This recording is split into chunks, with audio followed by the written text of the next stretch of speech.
Hujan deras menghantam kulitku seperti ribuan jarum. Setiap tetesnya lebih dingin dari yang sebelumnya. Aku berdiri di teras depan rumah yang seharusnya menjadi rumahku, tempat perlindungan suciku, menggedor pintu hingga buku-buku jariku pecah dan berdarah. Melalui kaca buram, aku bisa melihat siluet mereka berdua, Dimas, suamiku, dan Ibu Retno, ibunya, berdiri diam tak bergerak, memperhatikanku memohon. Tolong. Suaraku serak karena berteriak. Aku hamil. Aku membawa putrimu di dalam sini. Siluet suamiku berbalik lebih dulu, diikuti oleh ibunya. Lampu di ruang tamu padam, meninggalkanku dalam kegelapan total, hanya diterangi oleh kilat sesekali yang memperlihatkan sosokku yang basah kuyup dan gemetar. Saat itulah aku merasakannya. Kram pertama, sebuah lilitan tajam sebagai peringatan. Aku memegangi perutku yang buncit, merasakan putri kami menendang di bawah telapak tanganku, dan sesuatu di dalam diriku bukan hanya retak itu hancur berkeping-keping, menjadi jutaan serpihan yang tak akan pernah bisa disatukan kembali. Wanita yang mencintainya, yang mempercayainya, yang rela mati untuknya, wanita itu telah mati di teras itu, di tengah hujan yang membekukan. Tetapi seseorang yang lain telah lahir. Aku tidak mengetahuinya saat itu, tetapi pada saat yang sama, sebuah mobil sedan hitam berbelok ke jalan buntu kami. Di dalamnya ada seorang pria yang sudah 3 tahun tidak kuajak bicara. Seorang pria yang pernah berjanji akan menghancurkan siapapun yang menyakitiku. Pria yang kutinggalkan karena aku percaya telah menemukan sesuatu yang lebih aman, lebih lembut. Betapa salahnya aku. Saat lampu depan mobil menembus tirai hujan dan menyinari tubuhku yang hancur, tergeletak di anak tangga depan, berdarah dan gemetar, aku mendongak dan bertemu dengan mata yang sedingin kematian. "Halo, Kirana," katanya, suaranya selembut sutra dan setajam silet. "Katakan pada abang siapa yang melakukan ini padamu. Dan semoga Tuhan mengampuni jiwa mereka." Aku menceritakan segalanya padanya. Apa yang terjadi setelah itu, apa yang kami lakukan pada mereka, membuatku terjaga di malam hari. Bukan karena rasa bersalah, tetapi karena kepuasan yang luar biasa. Tapi aku melompat terlalu jauh. Kau harus mengerti bagaimana aku sampai di titik ini. Kau harus mengerti apa yang mereka ambil dariku sebelum aku memberitahumu apa yang kuambil dari mereka. Ini adalah kisah tentang bagaimana aku kehilangan segalanya, dan bagaimana aku memastikan mereka kehilangan jauh lebih banyak. 6 bulan sebelumnya, aku percaya aku sedang menjalani dongeng. Namaku Kirana, usiaku 28 tahun, hamil 4 bulan, dan menikah dengan pria yang sempurna untukku, Dimas Prakoso. Ya Tuhan, bahkan namanya terdengar seperti keluar dari novel roman. Dia tinggi, dengan rambut coklat muda dan mata abu-abu lembut yang selalu berkerut di sudutnya saat dia tersenyum padaku. Ketika kami bertemu 2 tahun sebelumnya di sebuah kafe di daerah Kemang, aku jatuh cinta pada pandangan pertama. Seharusnya aku lebih tahu. Aku datang dari nol, panti asuhan, keluarga angkat kisah sedih yang biasa.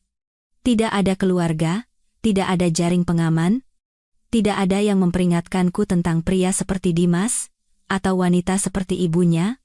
Aku hanya punya satu orang di dunia yang benar-benar seperti keluarga, Bima Nugraha. Kami bukan saudara sedarah, tetapi kami dibesarkan di panti asuhan yang sama sejak aku berusia 7 tahun dan dia 12. Bima adalah anak laki-laki yang mengajariku cara berkelahi, cara bertahan hidup, cara agar tidak pernah membiarkan siapapun melihatku menangis. Ketika dia berusia 18 tahun dan harus meninggalkan panti, dia mencium keningku dan berjanji, "Abang akan membangun sebuah kerajaan, Kirana.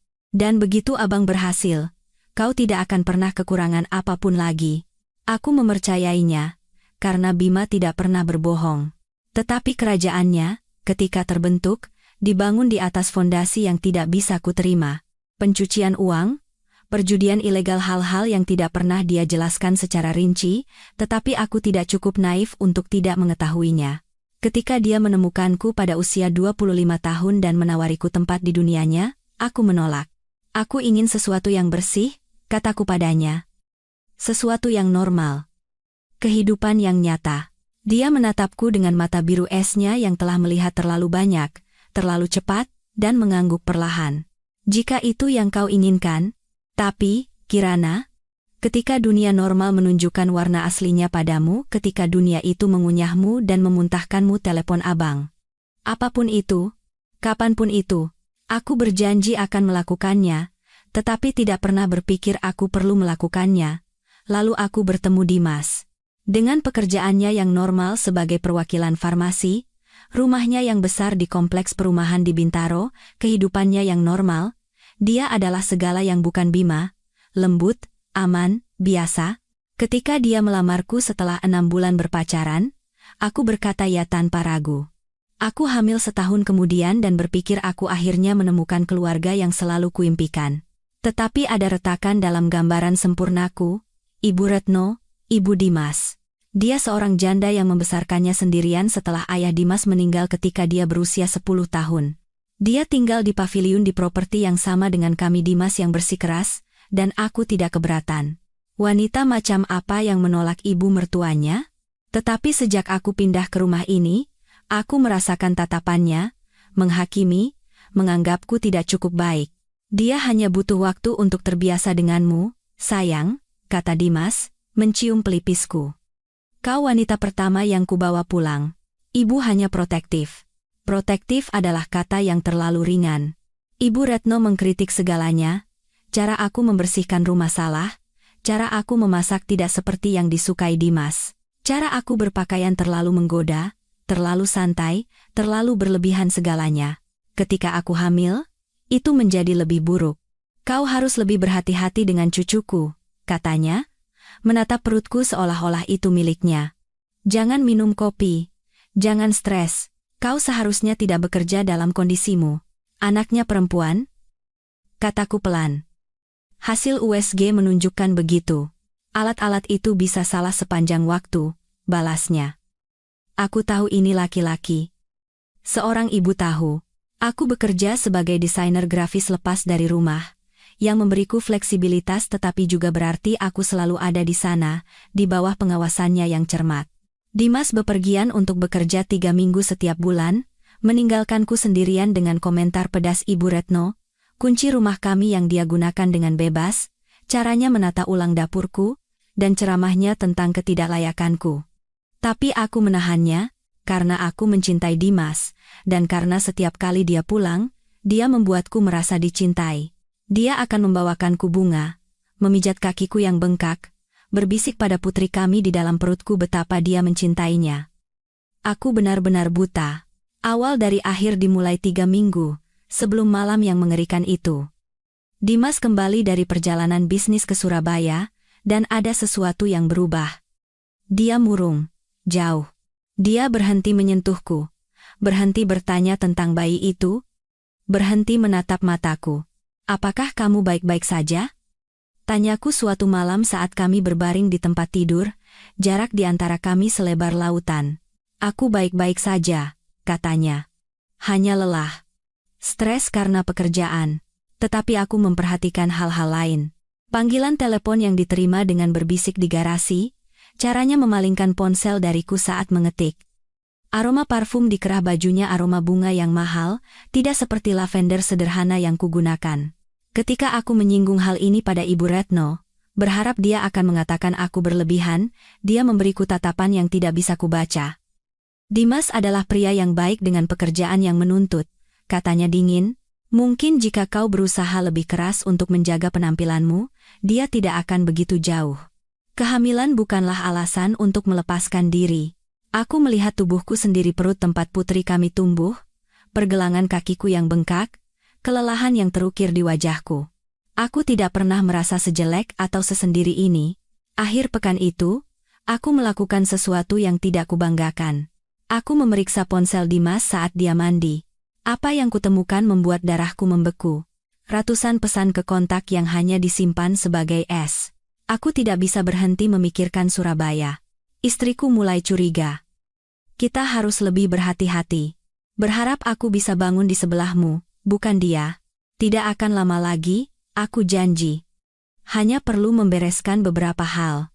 Pintu kamar mandi terbuka, uap mengepul keluar. Dimas muncul, handuk melilit pinggangnya, dan membeku saat melihatku memegang ponselnya. Apa yang kau lakukan? Suaranya tajam dan berbahaya.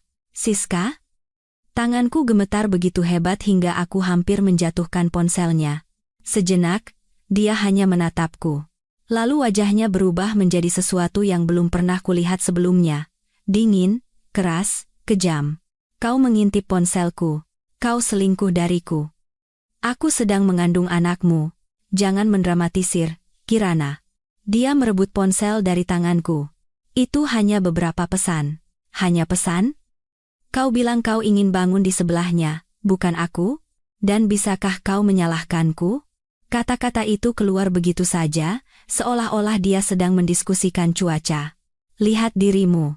Berat badanmu naik 10 kilo, kau menangis sepanjang waktu, kau lelah jam 8 malam. Menyenangkan saat berkencan denganmu, tapi ini, dia menunjuk ke tubuh hamiku dengan jijik ini bukan yang aku daftarkan. Rasanya seperti ditampar. Aku sedang mengandung putrimu, benarkah? Dia memiringkan kepalanya, dan aku melihat kekejaman menari di mata abu-abu yang pernah kucintai. Bagaimana aku bisa yakin? Kau datang dari nol? Kirana, tidak ada keluarga, tidak ada masa lalu. Bagaimana aku tahu kau tidak tidur dengan sembarang orang untuk mencari nafkah? Tuduhan itu begitu tidak masuk akal, begitu tidak berdasar. Hingga aku tertawa-tawa yang pecah dan histeris. Aku tidak pernah bersama siapapun selain kau. Kau tahu itu. Kau yang pertama. Itu yang kau katakan, cibirnya. Tapi wanita itu pembohong. Dimas, tolong. Aku mengulurkan tangan untuk menyentuhnya, tetapi dia mundur seolah sentuhanku akan menajiskannya. Ada apa? Ini bukan dirimu. Apakah ini hormon kehamilan? Apakah kau takut? Kita bisa membicarakan ini. Kita bisa. Aku tidak mau bicara. Aku ingin kau menjauhi urusan pribadiku. Dia mengambil kuncinya dan pergi, meninggalkanku gemetar dan menangis di kamar tidur kami, kedua tangan memeluk perutku secara protektif. Seharusnya aku menelepon Bima saat itu juga. Tapi aku masih berharap bahwa ini hanya kegilaan sementara, bahwa Dimasku akan kembali, bahwa keluarga kami akan berhasil melewatinya. Betapa bodohnya aku. 2 minggu berikutnya adalah perang psikologis, meskipun aku tidak menyadarinya saat itu. Dimas mulai pulang semakin larut. Dia berhenti tidur di ranjang kami, mengklaim kamar tamu lebih tenang. Dia berhenti bertanya tentang janji temu dokterku. Dia berhenti peduli ketika aku memberitahunya putri kami sehat dan sedang tumbuh. Tetapi yang terburuk adalah Ibu Retno. Dia meningkatkan kritiknya menjadi kekejaman. Dia mengatakan aku terlalu bodoh untuk menjadi seorang ibu, bahwa aku akan merusak cucunya dengan gen orang miskinku, bahwa Dimas pantas mendapatkan yang lebih baik daripada sampah panti asuhan. Setidaknya saat bersama Siska, dia bersama seseorang yang berkelas. Katanya suatu sore saat aku mencoba makan siang, tanganku gemetar karena marah dan patah hati. Siska? Jadi kau tahu tentang dia? Ibu Retno tersenyum, senyum yang lambat dan beracun. Tentu saja. Aku yang memperkenalkan mereka. Dia putri bos Dimas. Aku berpendidikan, berkelas, dari keluarga baik-baik, segala yang bukan dirimu. Potongan-potongan teka-teki itu menyatu. Ini bukan hanya perselingkuhan, ini adalah sebuah rencana. Kau mencoba memisahkan kami, bisikku. Aku mencoba menyelamatkan putraku dari kesalahannya. Kau adalah selingan, pengalihan perhatian yang menyenangkan. Tapi sekarang kau menjadi beban, dan bayi itu, dia menatap perutku dengan ekspresi yang mendekati jijik. Dimas bahkan tidak menginginkannya. Dia ingin kau menggugurkannya. Tapi kau menolak. Kau menjebaknya. Itu tidak benar. Dia bilang dia ingin sebuah keluarga. Dia mengatakan apa yang perlu dia katakan untuk membuatmu diam. Pria memang begitu. Dia mencondongkan tubuhnya, napasnya berbau asam. Begini yang akan terjadi, Kirana. Kau akan pergi, kau akan menghilang kembali ke selokan tempat kau merangkak keluar. Kau akan membesarkan bayi itu sendirian, dan kau tidak akan meminta 1 rupiah pun dari Dimas. Kami menikah. Dia memiliki kewajiban hukum, yang akan dilawan oleh pengacaranya dengan sekuat tenaga. Kau menandatangani perjanjian pranikah, ingat? Dan di dalamnya ada klausul perselingkuhan yang sangat menarik. Senyumnya melebar. Jika kau terbukti selingkuh, kau tidak akan mendapatkan apa-apa? Bukan rumah? bukan tunjangan, bukan apa-apa. Aku tidak selingkuh. Bisakah kau membuktikannya? Karena aku punya seorang pemuda menawan yang siap bersaksi bahwa kalian berselingkuh. Dia punya foto, tanggal, kwitansi hotel, semuanya direkayasa, tentu saja, tapi sangat meyakinkan. Pengacara Dimas sangat teliti. Aku menatap wanita ini, wanita yang telah kucoba untuk kusenangkan, dan melihat kejahatan murni balas menatapku. Kenapa? Suaraku bergetar. Apa yang telah kulakukan padamu? Keberadaanmu. Kau menyelinap masuk ke dalam kehidupan putraku dengan kisah sedihmu, dengan mata besarmu dan keputusasaanmu yang menyedihkan untuk memiliki sebuah keluarga. Kau tidak cukup baik untuknya. Tidak pernah. Dia meninggalkanku duduk di meja dengan makan siang yang tak tersentuh, seluruh duniaku runtuh di sekitarku. Malam itu, aku mencoba berbicara dengan Dimas lagi. Aku menunggunya, mengenakan gaun yang pernah dia katakan favoritnya, menata rambut dan riasanku untuk menyembunyikan kelelahan dan noda air mata. Dia pulang tengah malam, berbau parfum dan anggur. Kita perlu bicara, kataku. Dia bahkan tidak melihatku. Aku lelah. Dimas, tolong. Ibumu hari ini? Dia mengatakan beberapa hal-hal buruk. Tentang aku harus pergi. Tentang merekayasa perselingkuhan. Mungkin kau memang harus pergi. Dia akhirnya menatapku, dan matanya kosong dari segala sesuatu yang menyerupai cinta. Ini tidak berhasil, Kirana. Kau tidak bahagia, aku tidak bahagia. Mari kita akhiri ini sebelum menjadi lebih berantakan. Aku hamil. Ya? Kau terus mengatakan itu. Seolah-olah itu mengubah segalanya. Dia mulai berjalan menuju tangga. Aku akan meminta pengacaraku menyusun surat pisah ranjang. Kau bisa mengambil mobil. Itu sudah cukup murah hati, mengingat perjanjian pranikah. Aku tidak akan meninggalkan rumahku. Aku tidak akan meninggalkanmu. Dia berbalik, dan sesuatu berkelebat di wajahnya kejengkelan, mungkin perhitungan. Tetaplah kalau begitu, dan lihat apa yang akan terjadi padamu. Ada sesuatu dalam nada suaranya yang membuat darahku membeku, tetapi aku terlalu lelah, terlalu patah hati, terlalu hamil untuk memprosesnya. Aku tidur sendirian dan menangis sampai mual. Aku tidak mengetahuinya saat itu, tetapi perangkap telah dipasang. Aku hanya belum menginjaknya.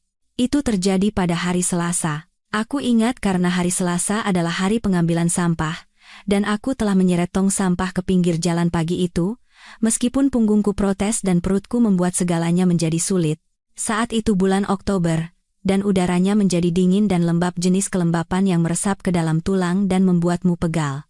Dimas sudah di rumah selama 2 hari, yang tidak biasa. Dia bekerja dari kamar tamu, nyaris tidak berbicara denganku, memperlakukanku lebih seperti teman serumah yang canggung daripada istrinya. Ibu Retno datang setiap hari, dan mereka berdua akan berbicara dengan suara berbisik yang berhenti begitu aku memasuki ruangan. Seharusnya aku tahu ada sesuatu yang akan terjadi. Aku bisa merasakannya di udara, tebal dan berat seperti awan hujan yang berkumpul di luar. Sekitar pukul 6 sore, aku sedang membuat makan malam sop ayam, sesuatu yang mudah yang tidak akan mengganggu perutku yang sensitif karena kehamilan. Dimas masuk ke dapur, dan aku merasakan sedikit harapan ketika dia benar-benar menatapku. Kita perlu bicara, katanya. 4 kata itu. Aku telah mengatakannya padanya berkali-kali dalam beberapa minggu terakhir, memohon komunikasi, koneksi, semacam penjelasan tentang bagaimana kita sampai di sini. Sekarang dia yang mengatakannya padaku, dan aku tahu begitu saja bahwa aku tidak akan menyukai apa yang akan datang. Oke. Aku mematikan kompor, mengeringkan tanganku di celemek, dan mengikutinya ke ruang tamu. Ibu Retno sudah ada di sana, duduk di kursi berlengan seperti seorang ratu di atas tahtanya. Kenapa ibumu ada di sini? Tanyaku. Ibu berhak mendengar ini juga. Dimas duduk di sofa tetapi tidak mengundangku untuk duduk. Aku tetap berdiri, tangan secara naluriah diletakkan di atas perutku. Putri kami sedang menendang, seolah-olah dia bisa merasakan kegelisahanku. Aku mau cerai. Kata-kata itu menggantung di udara.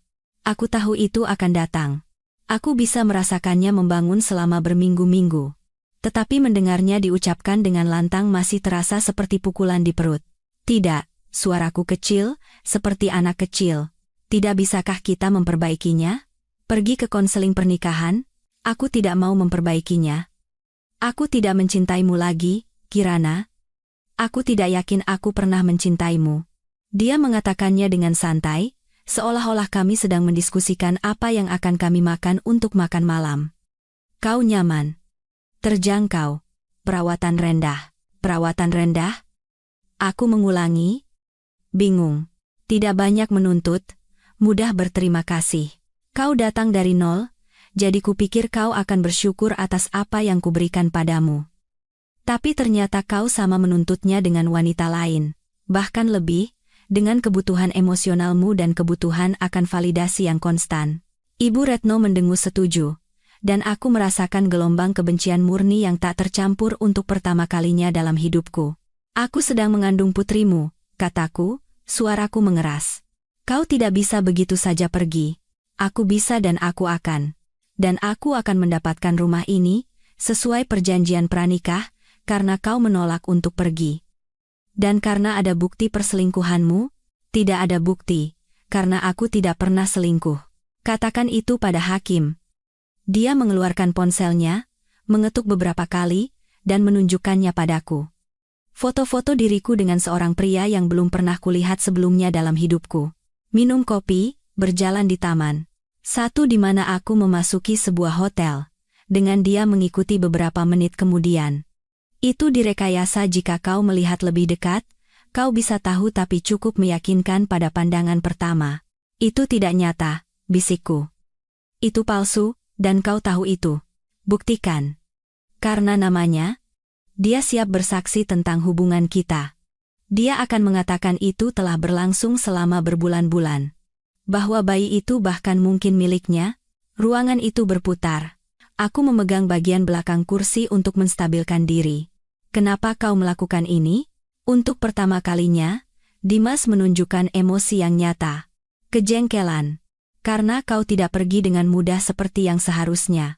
Kau seharusnya patah hati karena perselingkuhanku dan lari dengan ekor di antara kedua kakimu.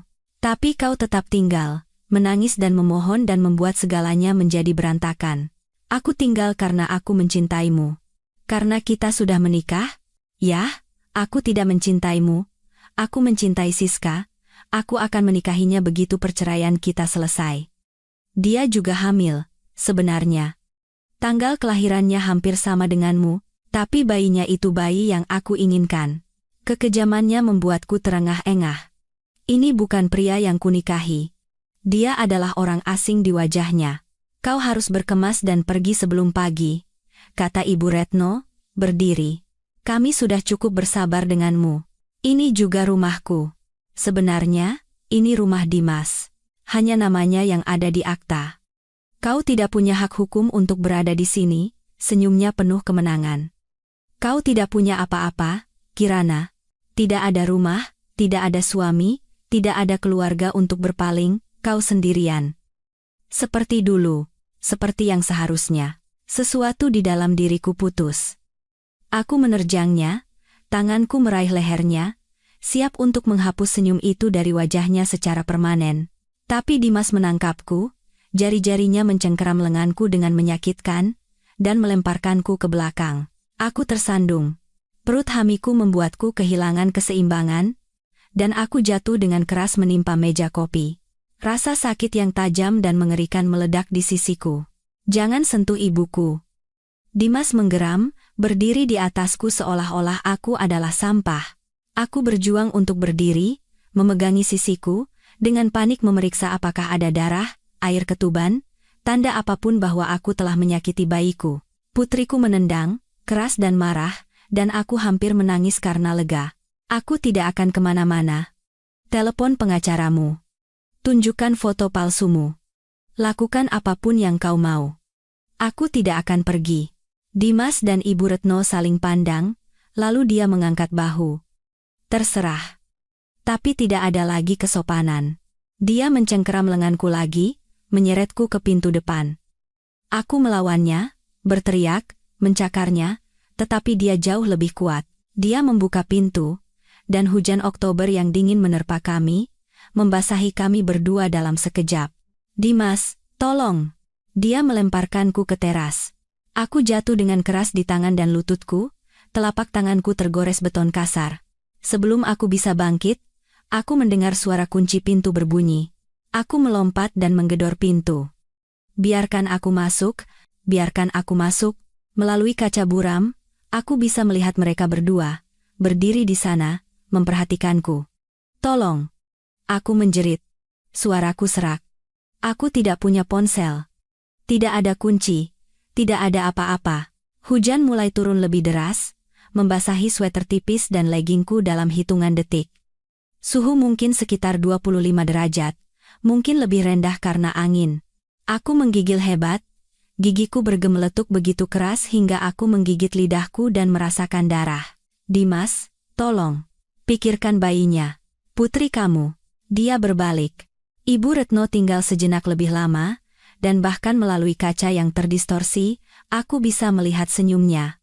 Lalu lampu ruang tamu padam, menjerumuskanku ke dalam kegelapan. Aku tidak tahu berapa lama aku berdiri di sana menggedor pintu. Menit, jam. Waktu tidak lagi relevan, hanya rasa dingin yang merayap ke tulang-tulangku dan keputusasaan yang tumbuh di dadaku yang menjadi ukuran waktu. Kompleks itu sepi, rumah kami berada di atas lahan seluas hampir setengah hektar, cukup jauh dari tetangga, sehingga tidak ada yang bisa mendengar teriakanku. Hujan turun dengan lebat sekarang, dan kilat menyambar, diikuti oleh guntur yang membuat seluruh tubuhku bergetar. Aku basah kuyup, gemetar begitu hebat hingga aku nyaris tidak bisa berdiri. Tanganku berdarah karena menggedor pintu, lututku lecet karena jatuh. Tetapi lebih buruk dari rasa sakit fisik adalah kehancuran emosional. Ini adalah pria yang kucintai, pria yang kunikahi, pria yang sedang mengandung anaknya, dan dia telah membuangku ke dalam badai seolah-olah aku adalah sampah. Aku terhuyung-huyung menuruni tangga teras, berpikir mungkin aku bisa memecahkan jendela. Tetapi semua jendela lantai bawah terkunci, dan aku tidak punya kekuatan untuk memecahkannya. Aku mencoba keypad di pintu garasi. Mereka telah mengubah kodenya. Aku mencoba pintu belakang. Itu juga terkunci. Mereka telah merencanakan ini.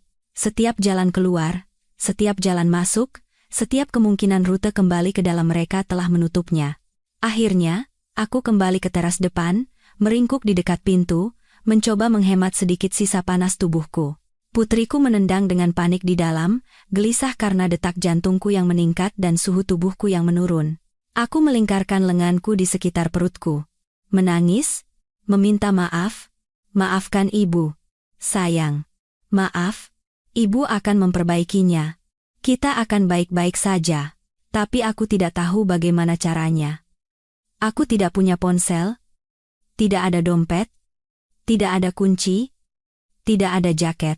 Tetangga terdekat hampir setengah kilometer jauhnya, dan aku tidak yakin bisa berjalan sejauh itu dalam kondisiku. Dan bahkan jika aku bisa, apa yang akan kukatakan pada mereka? Suamiku mengunciku di luar. Mereka mungkin akan menyuruhku untuk menyelesaikannya dengannya. Masalah rumah tangga? Bukan urusan mereka. Saat itulah aku merasakannya. Kram dimulai di perut bagian bawahku, rasa sesak yang membuatku terkesiap. Awalnya, kupikir itu karena dingin atau stres. Tapi kemudian itu terjadi lagi, lebih kuat, dan aku merasakan sesuatu yang hangat mengalir di pahaku. "Tidak," bisikku. "Tolong, jangan." Aku menyelipkan tanganku di antara kakiku, dan mengangkatnya di bawah cahaya lampu teras. Darah. Tidak banyak, tapi cukup. Cukup untuk mengirimkan gelombang teror murni ke seluruh tubuhku. "Dimas." Aku menggedor pintu lagi, lebih keras, tanganku yang berlumuran darah meninggalkan bekas di pintu kayu yang dicat putih. "Dimas, ada yang salah." "Bayinya. Tolong." Tidak ada. Tidak ada jawaban. Rumah itu tetap gelap dan sunyi. Aku akan kehilangannya. Aku akan kehilangan putriku di teras ini, di tengah hujan, sendirian, sementara suami dan ibunya duduk di dalam mendengarkanku memohon. Kram datang lagi, lebih tajam kali ini, dan aku membungkuk, berteriak kesakitan. Ini tidak bisa terjadi. Aku baru hamil 6 bulan? Dia terlalu kecil. Terlalu dini. Jika aku melahirkan sekarang, dia tidak akan selamat. Tolong.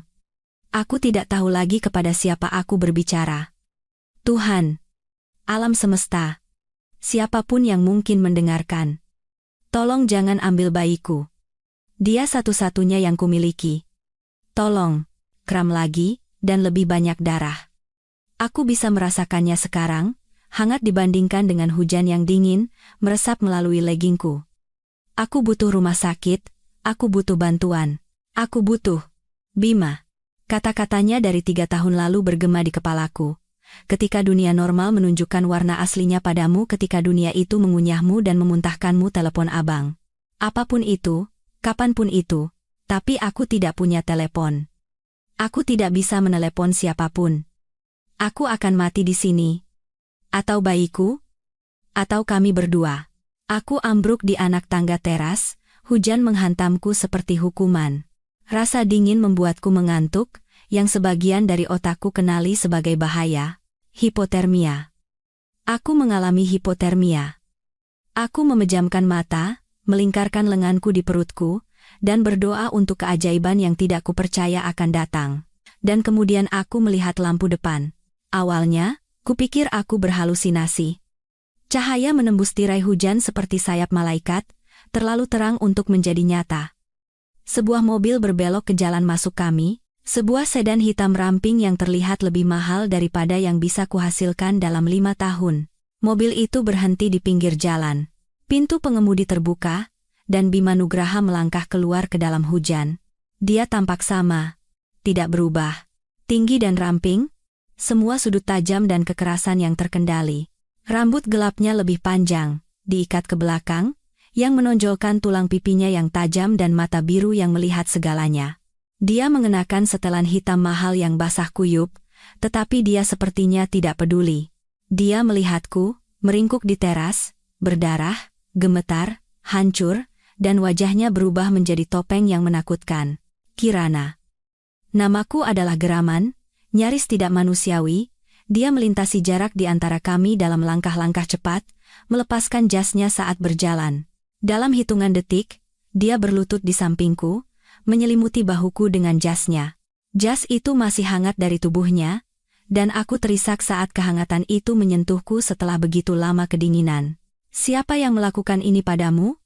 Tangannya lembut saat menyentuh wajah dan lenganku, memeriksa luka, tetapi suaranya adalah janji pembunuhan. Bima. Aku nyaris tidak bisa membentuk kata-kata karena gigiku yang bergemeletup. Bagaimana kau di sini? Abang memasang peringatan. Namamu, alamatmu. Salah satu orangku melihat ambulans dikirim ke sini 2 jam yang lalu dibatalkan. Abang datang untuk memeriksa, pandangannya turun ke perutku, ke darah di kakiku, dan rahangnya mengatuk begitu keras hingga aku bisa mendengarnya. Aku, 6 bulan. Berdarah. Kram, abang akan membawamu ke rumah sakit. Sekarang. Dia mulai mengangkatku, tetapi aku mencengkeram lengannya. Bima, tunggu. Dimas, ibunya. Mereka melakukan ini. Mereka meninggalkanku di luar. Mereka ingin aku keguguran. Sejenak, dia berdiri diam.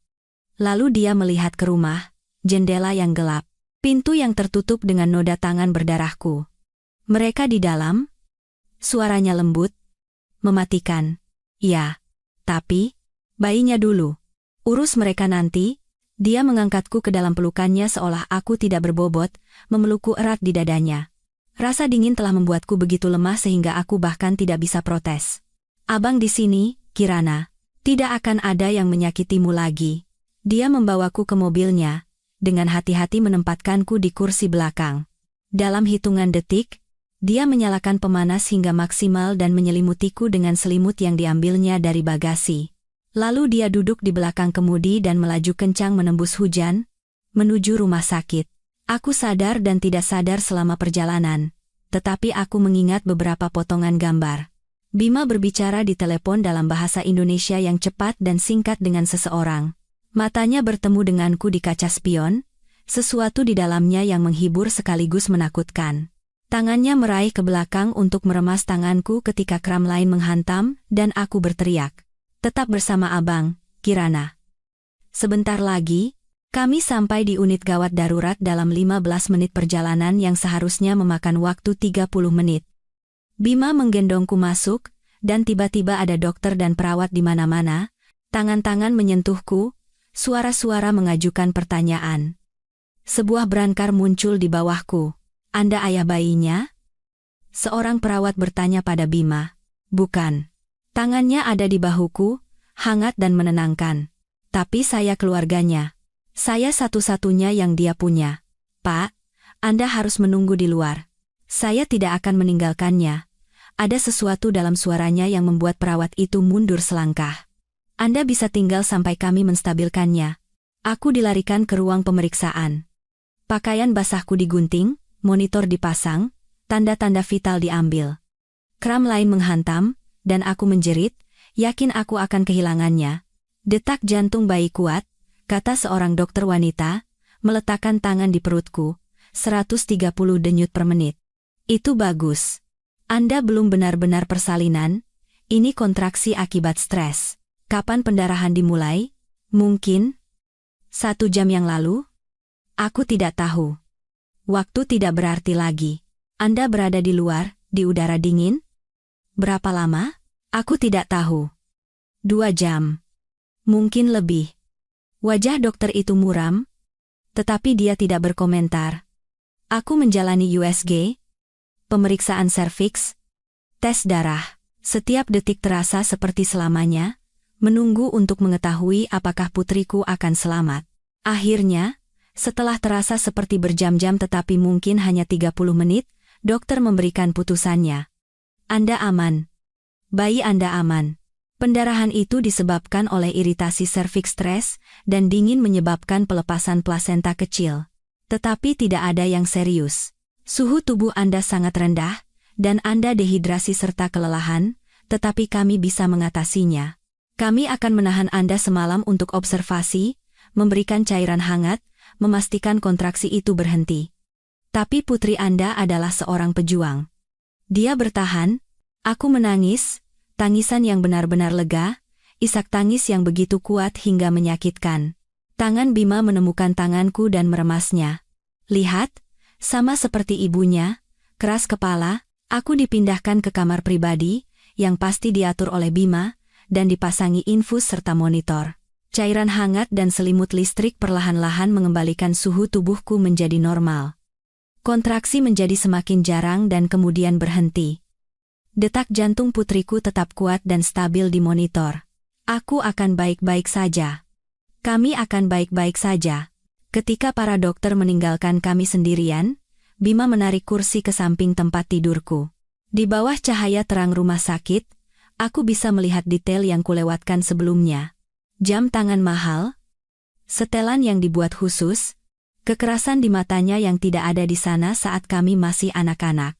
Ceritakan semuanya, katanya pelan, jadi aku melakukannya. Aku bercerita tentang pertemuan dengan Dimas, romansa kilat. Berpikir aku telah menemukan kehidupan yang aman dan normal yang selalu kuinginkan.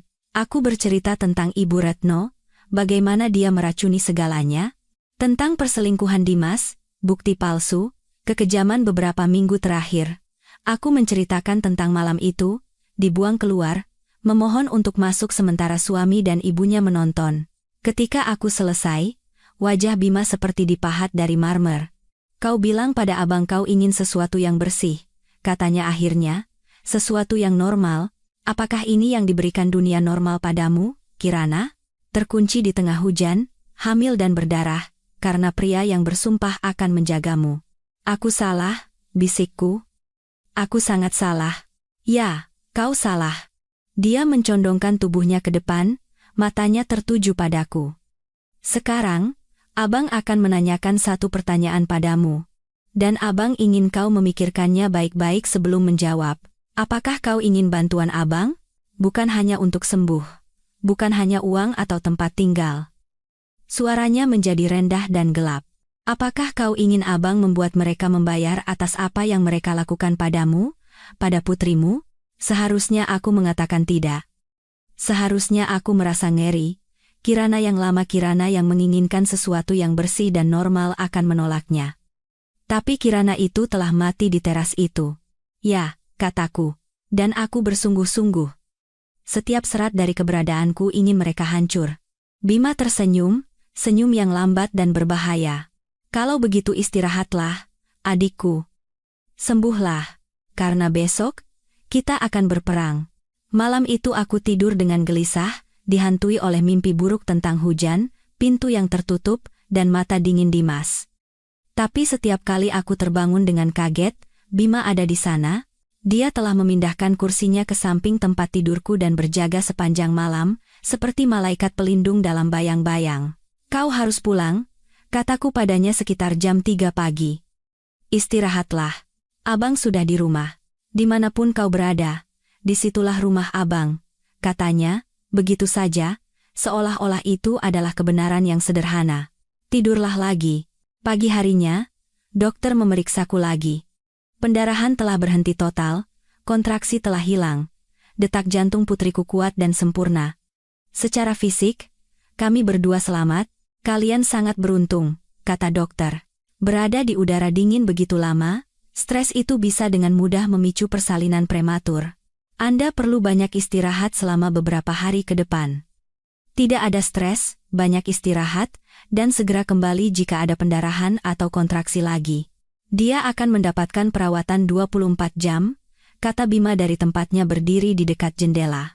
Dokter melirik di antara kami, ingin tahu tentang hubungan kami tetapi cukup profesional untuk tidak bertanya. Bagus. Kalau begitu, Anda boleh pulang. Tapi jagalah diri Anda baik-baik. Anda dan bayi kecil Anda telah melalui trauma. Setelah dia pergi, seorang perawat membawakanku pakaian celana yoga lembut, sweater hangat, kaos kaki tebal. Semuanya baru, dengan label harga masih menempel. Abangmu yang membawanya, katanya sambil tersenyum. Aku melihat ke arah Bima, yang mengangkat bahu. Abang menyuruh seseorang membelinya. Pakaian lamamu hancur.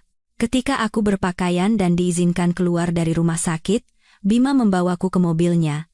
Hujan telah berhenti, meninggalkan segalanya tampak bersih dan abu-abu. Saat dia membantuku masuk ke kursi penumpang, aku melihat bayanganku di kaca spion. Aku tampak seperti hantu pucat, memar, dengan mata cekung dan penderitaan. Rambutku kusut, masih lembab dari hujan. Buku-buku jariku yang patah diperban. Aku tampak persis seperti diriku. Seorang wanita yang hancur. Kita mau kemana? Tanyaku saat Bima menyalakan mobil. Rumah abang. Kau akan tinggal bersama abang sampai kita menyelesaikan ini. Aku harus mengambil barang-barangku dari rumah. Tidak, suaranya tegas. Kau tidak akan mendekati tempat itu tanpaku, dan kita tidak akan kembali sampai kita siap untuk mengakhirinya. Mengakhirinya bagaimana? Dia melirikku, dan aku melihat perhitungan di mata biru esnya. Apa yang kau ketahui tentang pekerjaan suamimu? Dia seorang perwakilan farmasi. Penghasilan bagus, sering bepergian. Kemana dia bepergian? Sebagian besar Surabaya. Terkadang Semarang. Dia pernah menyebut Medan beberapa kali. Sudut mulut Bima melengkung menjadi sesuatu yang bukan senyuman. Kota-kota yang menarik, semuanya pelabuhan besar. Pusat logistik utama, apa hubungannya? Mungkin tidak ada. Mungkin segalanya. Dia mengeluarkan ponselnya dan menelepon. Berbicara dalam bahasa Indonesia yang cepat dan singkat. Selama bertahun-tahun, aku telah belajar cukup banyak untuk menangkap beberapa kata. Selidiki, keuangan, rekan bisnis. Ketika dia menutup telepon, dia menatapku. Abang akan menggali kehidupan Dimas Prakoso. Pekerjaannya, keuangannya, rekan bisnisnya, segalanya. Pria yang sekejam itu pada istrinya sendiri biasanya memiliki rahasia lain. Kau pikir dia terlibat dalam sesuatu yang ilegal? Abang pikir setiap orang punya rahasia. Kita hanya perlu menemukan rahasianya. Dia mengulurkan tangan dan menggenggam tanganku. Tapi itu hanya sebagian. Kirana, abang perlu tahu apa yang kau inginkan. Balas dendam datang dalam berbagai bentuk. Apakah kau ingin dia terluka? Dipermalukan? Hancur secara finansial? Dituntut secara pidana? Abang perlu tahu batasnya. Aku memikirkannya, benar-benar memikirkannya. Aku memikirkan Dimas yang membuangku ke dalam hujan. Aku memikirkan senyum kemenangan Ibu Retno. Aku memikirkan teror saat berpikir aku akan kehilangan bayiku, sementara mereka duduk di dalam rumah, hangat dan aman dan tidak peduli. Aku ingin mereka kehilangan segalanya, kataku perlahan. Aku ingin mereka merasakan ketakutan yang kurasakan. Keputusasaan. Aku ingin Dimas kehilangan pekerjaannya, pacarnya, masa depannya. Aku ingin Ibu Retno melihat putra kesayangannya hancur. Aku ingin mereka berdua tahu bahwa akulah yang melakukannya, dan bahwa mereka pantas mendapatkannya. Baiklah. Bima mengangguk. Kita bisa melakukannya. Tapi kita melakukannya dengan cerdas. Secara hukum, jika memungkinkan, Abang tidak akan membiarkanmu terlibat dalam apapun yang bisa menyakitimu atau mengambil putrimu darimu. Kupikir kau tidak melakukan apapun secara hukum. Dia tersenyum, senyum yang tulus kali ini. Abang sudah berekspansi, ya, Abang punya bisnis di area abu-abu, tapi Abang juga punya investasi legal, properti, investasi, perusahaan konsultan keamanan. Abang telah belajar bahwa balas dendam terbaik adalah yang tidak bisa dituntut. Kami berkendara selama 20 menit lagi, keluar dari pinggiran kota ke bagian kota yang jarang kukunjungi, di mana gudang industri tua telah diubah menjadi apartemen loteng mahal, di mana restoran memiliki nama dalam bahasa Prancis dan Italia, di mana uang berbisik alih-alih berteriak. Gedung Bima adalah pabrik tekstil yang telah diubah, semua dinding bata dan jendela besar. Kami naik lift pribadi ke lantai paling atas, yang terbuka langsung ke apartemennya. Itu menakjubkan. Langit-langit setinggi 6 meter, jendela dari lantai ke langit-langit dengan pemandangan sungai, perabotan minimalis yang mungkin lebih mahal dari mobilku. Tapi itu tampak dihuni, ada buku di rak, laptop terbuka di meja makan, cangkir kopi di samping wastafel. Kamar tamu di sebelah sana, Bima menunjuk. Ada kamar mandi dalam. Abang akan menyuruh seseorang membawakan lebih banyak pakaian. Anggap saja rumah sendiri, Bima. Aku berbalik menghadapnya. Kenapa kau melakukan ini? Dia menatapku sejenak. Karena kau satu-satunya keluarga yang pernah Abang miliki. Satu-satunya orang yang pernah melihat Abang sebagai sesuatu selain masalah yang harus diatasi atau senjata yang harus digunakan. Saat kita masih anak-anak, ketika Abang berkelahi, kaulah yang membersihkan lukaku. Ketika Abang cukup umur dan tidak punya tempat tujuan, kau menangis seolah-olah Abang akan mati. Kau adalah adik Abang dalam segala hal yang penting. Apa kau benar-benar berpikir Abang akan membiarkan seseorang menyakitimu dan tidak melakukan apa-apa? Air mata mengaburkan pandanganku. Seharusnya aku tidak menjauhimu.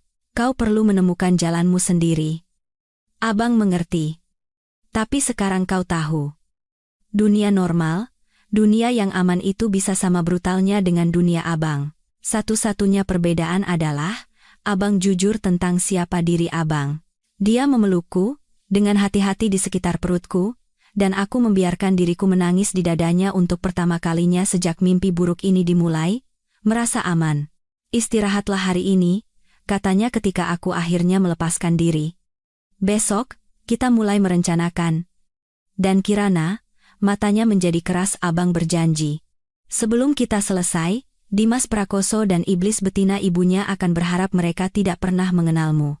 3 hari kemudian, aku duduk di meja makan Bima, dikelilingi oleh dokumen, foto, dan bukti kehidupan ganda suamiku. Bima bekerja dengan teliti, dia memanggil bantuan dari orang-orang yang tidak kutanyakan, menggunakan sumber daya yang pura-pura tidak kulihat.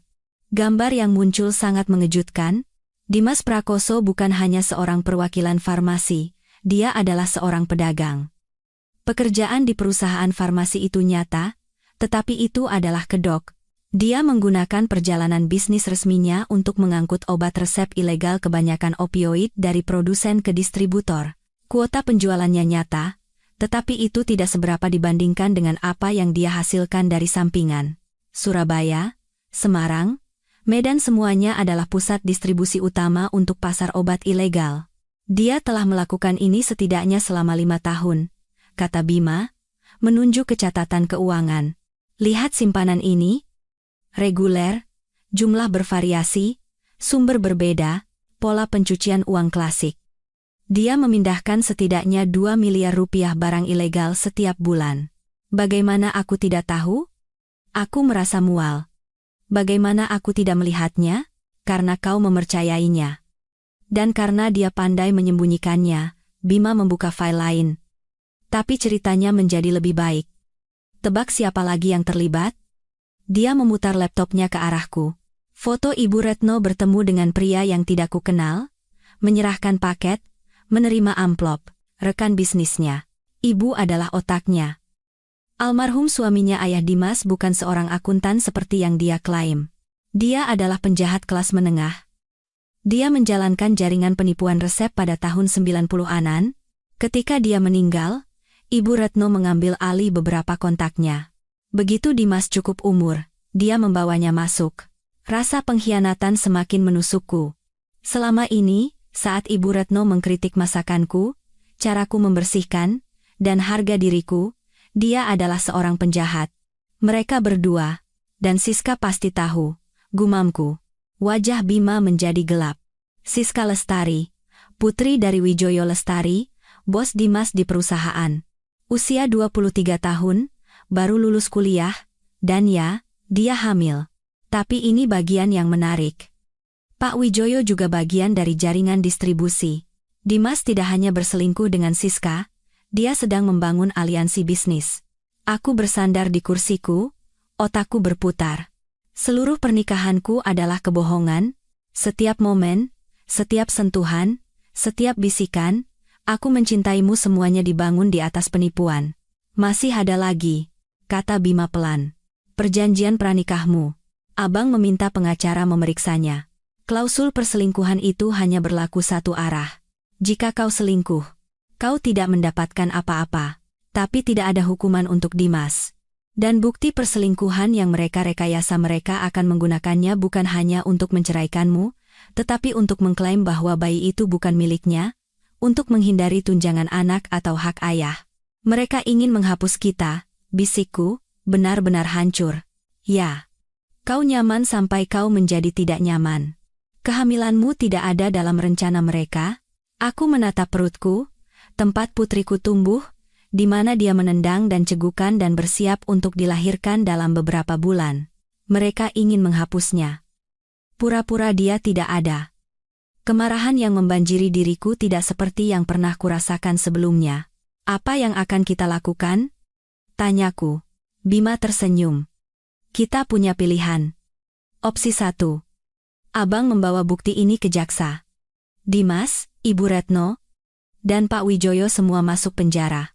Kau menceraikan Dimas saat dia ditahan, mendapatkan hak asuh penuh atas putrimu, dan mereka menghabiskan 20 tahun berikutnya di penjara negara. Itu bagus. Tapi tidak cukup. Abang pikir kau akan mengatakan itu. Opsi 2. Kita hancurkan mereka sepotong demi sepotong. Kehancuran finansial, penghinaan publik, kemudian penjara. Kita ambil segalanya dari mereka terlebih dahulu, reputasi mereka, uang mereka, kebebasan mereka. Kita buat mereka menderita. Dan kemudian kita pastikan mereka tidak akan pernah bisa menyakiti siapapun lagi. Berapa lama itu akan memakan waktu? Beberapa minggu. Mungkin sebulan. Kita harus strategis. Sabar. Dia menatapku dengan tajam. Dan kau harus memainkan peran. Bisakah kau melakukannya? Bisakah kau menghadapinya lagi? Aku memikirkan teras itu. Hujan. Darah. Aku memikirkan putriku yang berjuang untuk hidup di dalam rahimku, sementara ayahnya mendengarkanku memohon. Ya, kataku. Katakan apa yang harus kulakukan? Rencananya sangat brilian dalam kekejamannya. Pertama, aku harus kembali. Aku harus menghadapi Dimas dan Ibu Retno, bertindak seolah-olah aku hancur dan kalah, dan membuat mereka percaya bahwa mereka telah menang. Itu akan memberi kami waktu untuk menjalankan manuver, untuk menempatkan domino yang akan menghancurkan mereka. Kau tidak harus melakukan ini, kata Bima malam sebelum kami memulai fase 1. Katakan saja, dan kita langsung ke pihak berwenang. Tidak. Aku ingin mereka merasa aman dulu. Aku ingin mereka berpikir mereka telah menghancurkanku. Aku menyentuh perutku, di mana putriku sedang berjungkir balik. Dan kemudian aku ingin melihat mereka runtuh. Jadi, pada hari Jumat sore, tepat 1 minggu setelah malam mereka mengunciku di luar, Bima mengantarku kembali ke rumah itu. Tampak sama. Halaman rumput yang terawat sempurna, taman yang sempurna, fasad yang sempurna dari rumah pinggiran kota yang sempurna. Tidak ada yang akan tahu monster macam apa yang tinggal di dalamnya. Abang akan berada di sini, kata Bima. Dia parkir di ujung jalan, di luar pandangan tetapi cukup dekat untuk mencapaiku dalam hitungan detik. Dia meletakkan perangkat kecil di telapak tanganku, tombol panik yang disamarkan sebagai gelang. 1 kali tekan, dan abang masuk. Jangan jadi pahlawan. Jangan mengambil risiko. Tidak akan. Aku mencium pipinya. 2 jam. Jemput aku nanti. Aku berjalan menyusuri jalan masuk, jantungku berdebar kencang. Aku berpakaian dengan hati-hati gaun hamil tua, tanpa riasan, rambutku kusam dan tidak disisir. Aku tampak seperti orang yang kalah. Karena aku ingin mereka berpikir begitu. Aku menekan bel pintu. Sejenak, tidak ada apa-apa. Lalu pintu terbuka, dan Dimas berdiri di sana, wajahnya kesal. Kirana, apa yang kau inginkan? Dari dekat, aku melihat detail yang kulewatkan saat aku mencintainya. Kelemahan di sekitar rahangnya, perhitungan di matanya, kekejaman di bibirnya. Bagaimana aku bisa berpikir dia tampan? Aku datang untuk mengambil barang-barangku, kataku, berusaha membuat suaraku terdengar kecil dan pecah. Tolong, hanya pakaianku dan laptopku. Itu saja. Kau punya keberanian untuk muncul di sini. Aku tahu. Maafkan aku. Hanya saja, aku tidak punya apa-apa. Aku tinggal di tempat penampungan, dan mereka bilang aku butuh pakaianku sendiri untuk wawancara kerja. Tempat penampungan. Dimas tertawa. Ya Tuhan. Menyedihkan. Aku menelan amarahku dan memaksakan air mata. Itu tidak sulit. Tolong, Dimas. Aku tidak akan lama. Biarkan aku mengambil barang-barangku, dan aku akan pergi. Kau tidak akan pernah melihatku lagi. Dia menatapku sejenak, lalu minggir. 15 menit, lalu pergi. Aku melangkah masuk rumah yang telah kubuat menjadi rumah, tempatku bermimpi membesarkan putriku dan aku tidak merasakan apa-apa selain kebencian. Ibu Retno keluar dari dapur, alisnya terangkat saat melihatku. Dia kembali. Dia mengambil barang-barangnya. Bu, kata Dimas dengan jijik, dia akan segera pergi. Bagus. Ibu Retno menatapku dari ujung kepala sampai ujung kaki, memperhatikan penampilanku yang acak-acakan dengan puas. Kau terlihat mengerikan. Terima kasih sudah memperhatikan. Aku mulai menaiki tangga, tetapi suara Ibu Retno menghentikanku. Bagaimana bayinya? Aku berbalik perlahan. Baik-baik saja? Kenapa? Khawatir? Tidak juga. Hanya ingin tahu apakah ia selamat dari melodrama menyedihkanmu di tengah hujan. Tanganku mencengkeram pegangan tangga. Dia selamat, dia kuat, sayang sekali. Senyum Ibu Retno kejam. Akan lebih mudah jika Allah menyelesaikan masalah Dimas untuknya. Aku ingin menerjangnya, merobek senyum itu dari wajahnya. Sebaliknya, aku berbalik dan terus menaiki tangga, menghitung napasku, mengingatkan diriku pada rencana itu. Di kamar tidur yang pernah kubagi dengan Dimas, di mana aku pikir kami saling mencintai tetapi di mana dia jelas hanya memanfaatkanku, aku mengeluarkan sebuah koper dan mulai mengemas pakaian, perlengkapan mandi, laptop, dokumen penting. Tetapi aku juga melakukan apa yang sebenarnya menjadi tujuanku.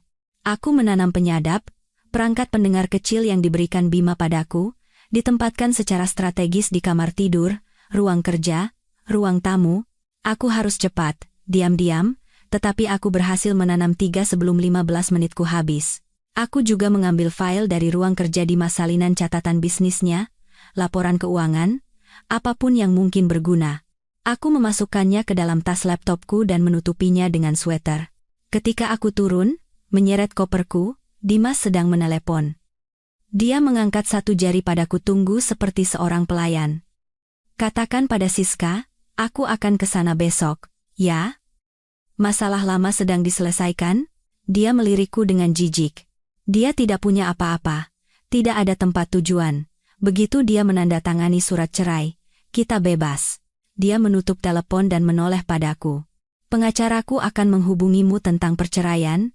Kau harus menandatangani semua hak atas aset dan tunjangan. Lalu kita selesai. Dan bayinya? Itu masalahmu. Aku akan melepaskan hak ayah. Tes DNA akan membuktikan dia bukan milikku. Tes yang direkayasa? Bagian dari rencana untuk menghapus putriku dari hidupnya. Baiklah, kataku pelan. Apa? Dia terkejut. Baiklah. Apa lagi yang bisa kukatakan? Kau benar. Aku tidak punya apa-apa. Aku tidak bisa melawanmu. Aku membiarkan suaraku bergetar. Aku hanya ingin ini selesai. Dimas dan Ibu Retno saling pandang, dan aku melihat kepuasan mekar di wajah mereka. Bagus, kata Ibu Retno. Sudah saatnya kau menerima kenyataan. Bolehkah aku bertanya sesuatu? Aku menatap Dimas, menyalurkan setiap ons patah hati dan penyerahan diri yang bisa kukerahkan. Apakah kau pernah mencintaiku? Sedikit saja, sejenak, sesuatu yang hampir seperti ketidaknyamanan melintas di wajahnya. Tapi kemudian dia mengangkat bahu. Apakah itu penting? Kurasa tidak. Selamat tinggal. Dimas. Tunggu. Dia mengambil amplop dari tas kerjanya. Tanda tangani ini, notariskan.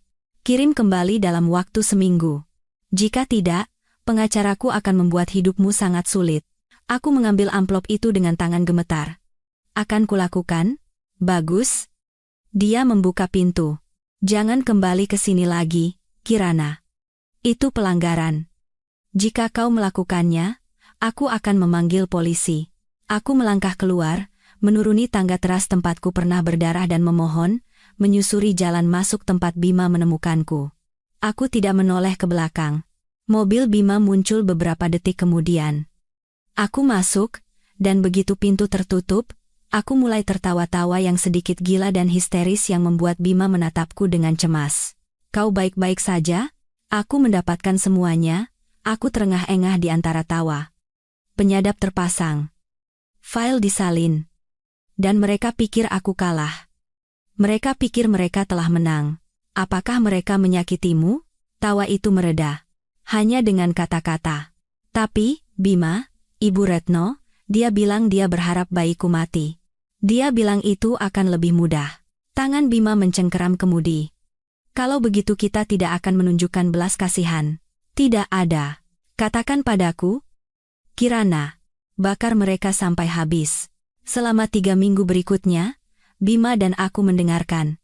Berjam-jam rekaman dari penyadap yang kutanam, kami mendengar Dimas berbicara di telepon dengan distributornya, kami mendengar Ibu Retno mengoordinasikan pengiriman. Kami mendengar mereka merayakan kemenangan mereka atasku, menertawakan betapa mudahnya menghancurkanku.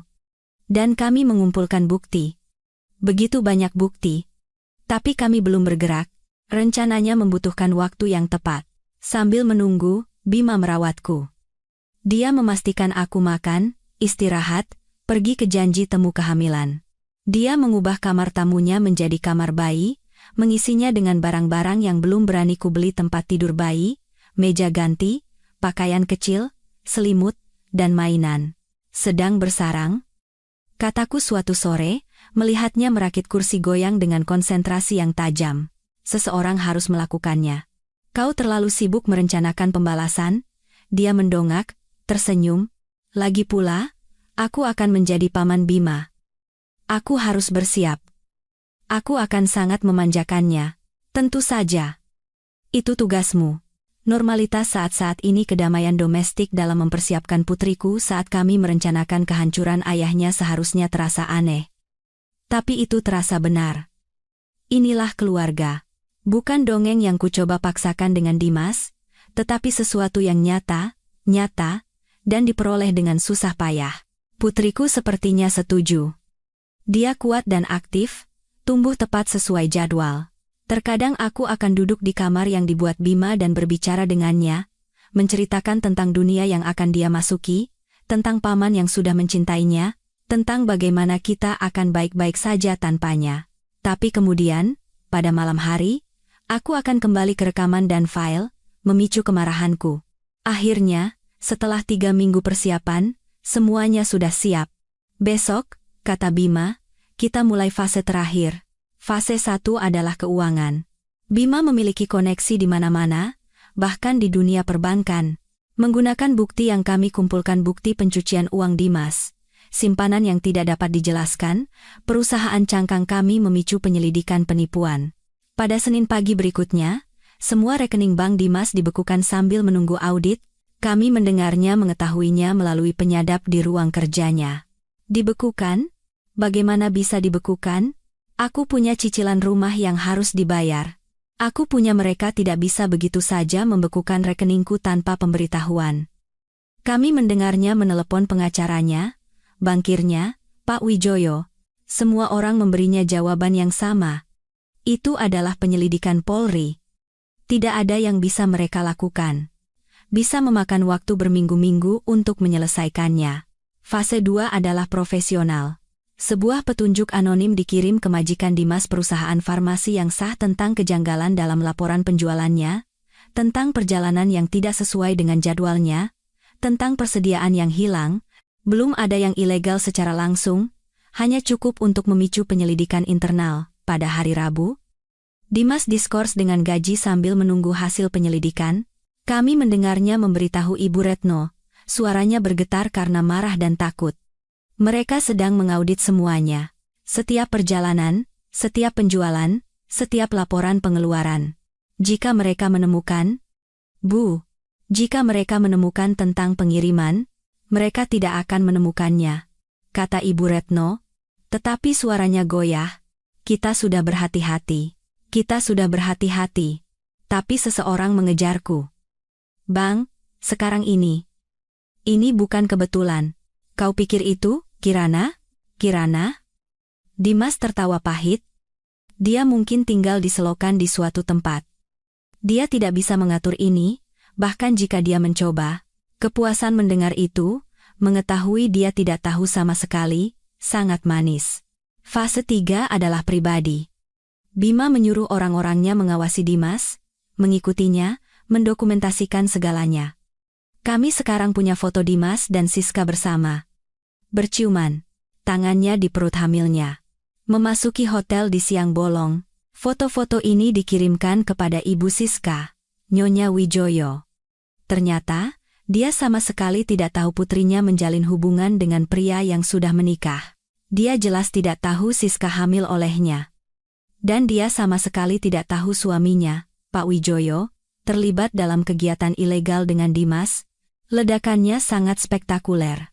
Kami tidak mendengarnya secara langsung, tidak ada penyadap di rumah mereka, tetapi kami mendengar akibatnya ketika Pak Wijoyo yang marah datang ke rumah Dimas. Istriku akan menceraikanku. Dia akan mengambil segalanya. Dan dia mengancam akan pergi ke polisi tentang... Suaranya menjadi lebih pelan. Tetapi penyadap kami masih menangkapnya. Bisnis ini, dia tahu? Tanya Dimas. Bagaimana dia tahu sesuatu? Siska memberitahunya. Dia menangis. Kesal karena kau sudah menikah. Dan semuanya keluar kehamilan. Janji yang kau berikan padanya. Segalanya. Dan istriku mulai mengajukan pertanyaan. Mulai menggali. Dan sekarang semuanya runtuh.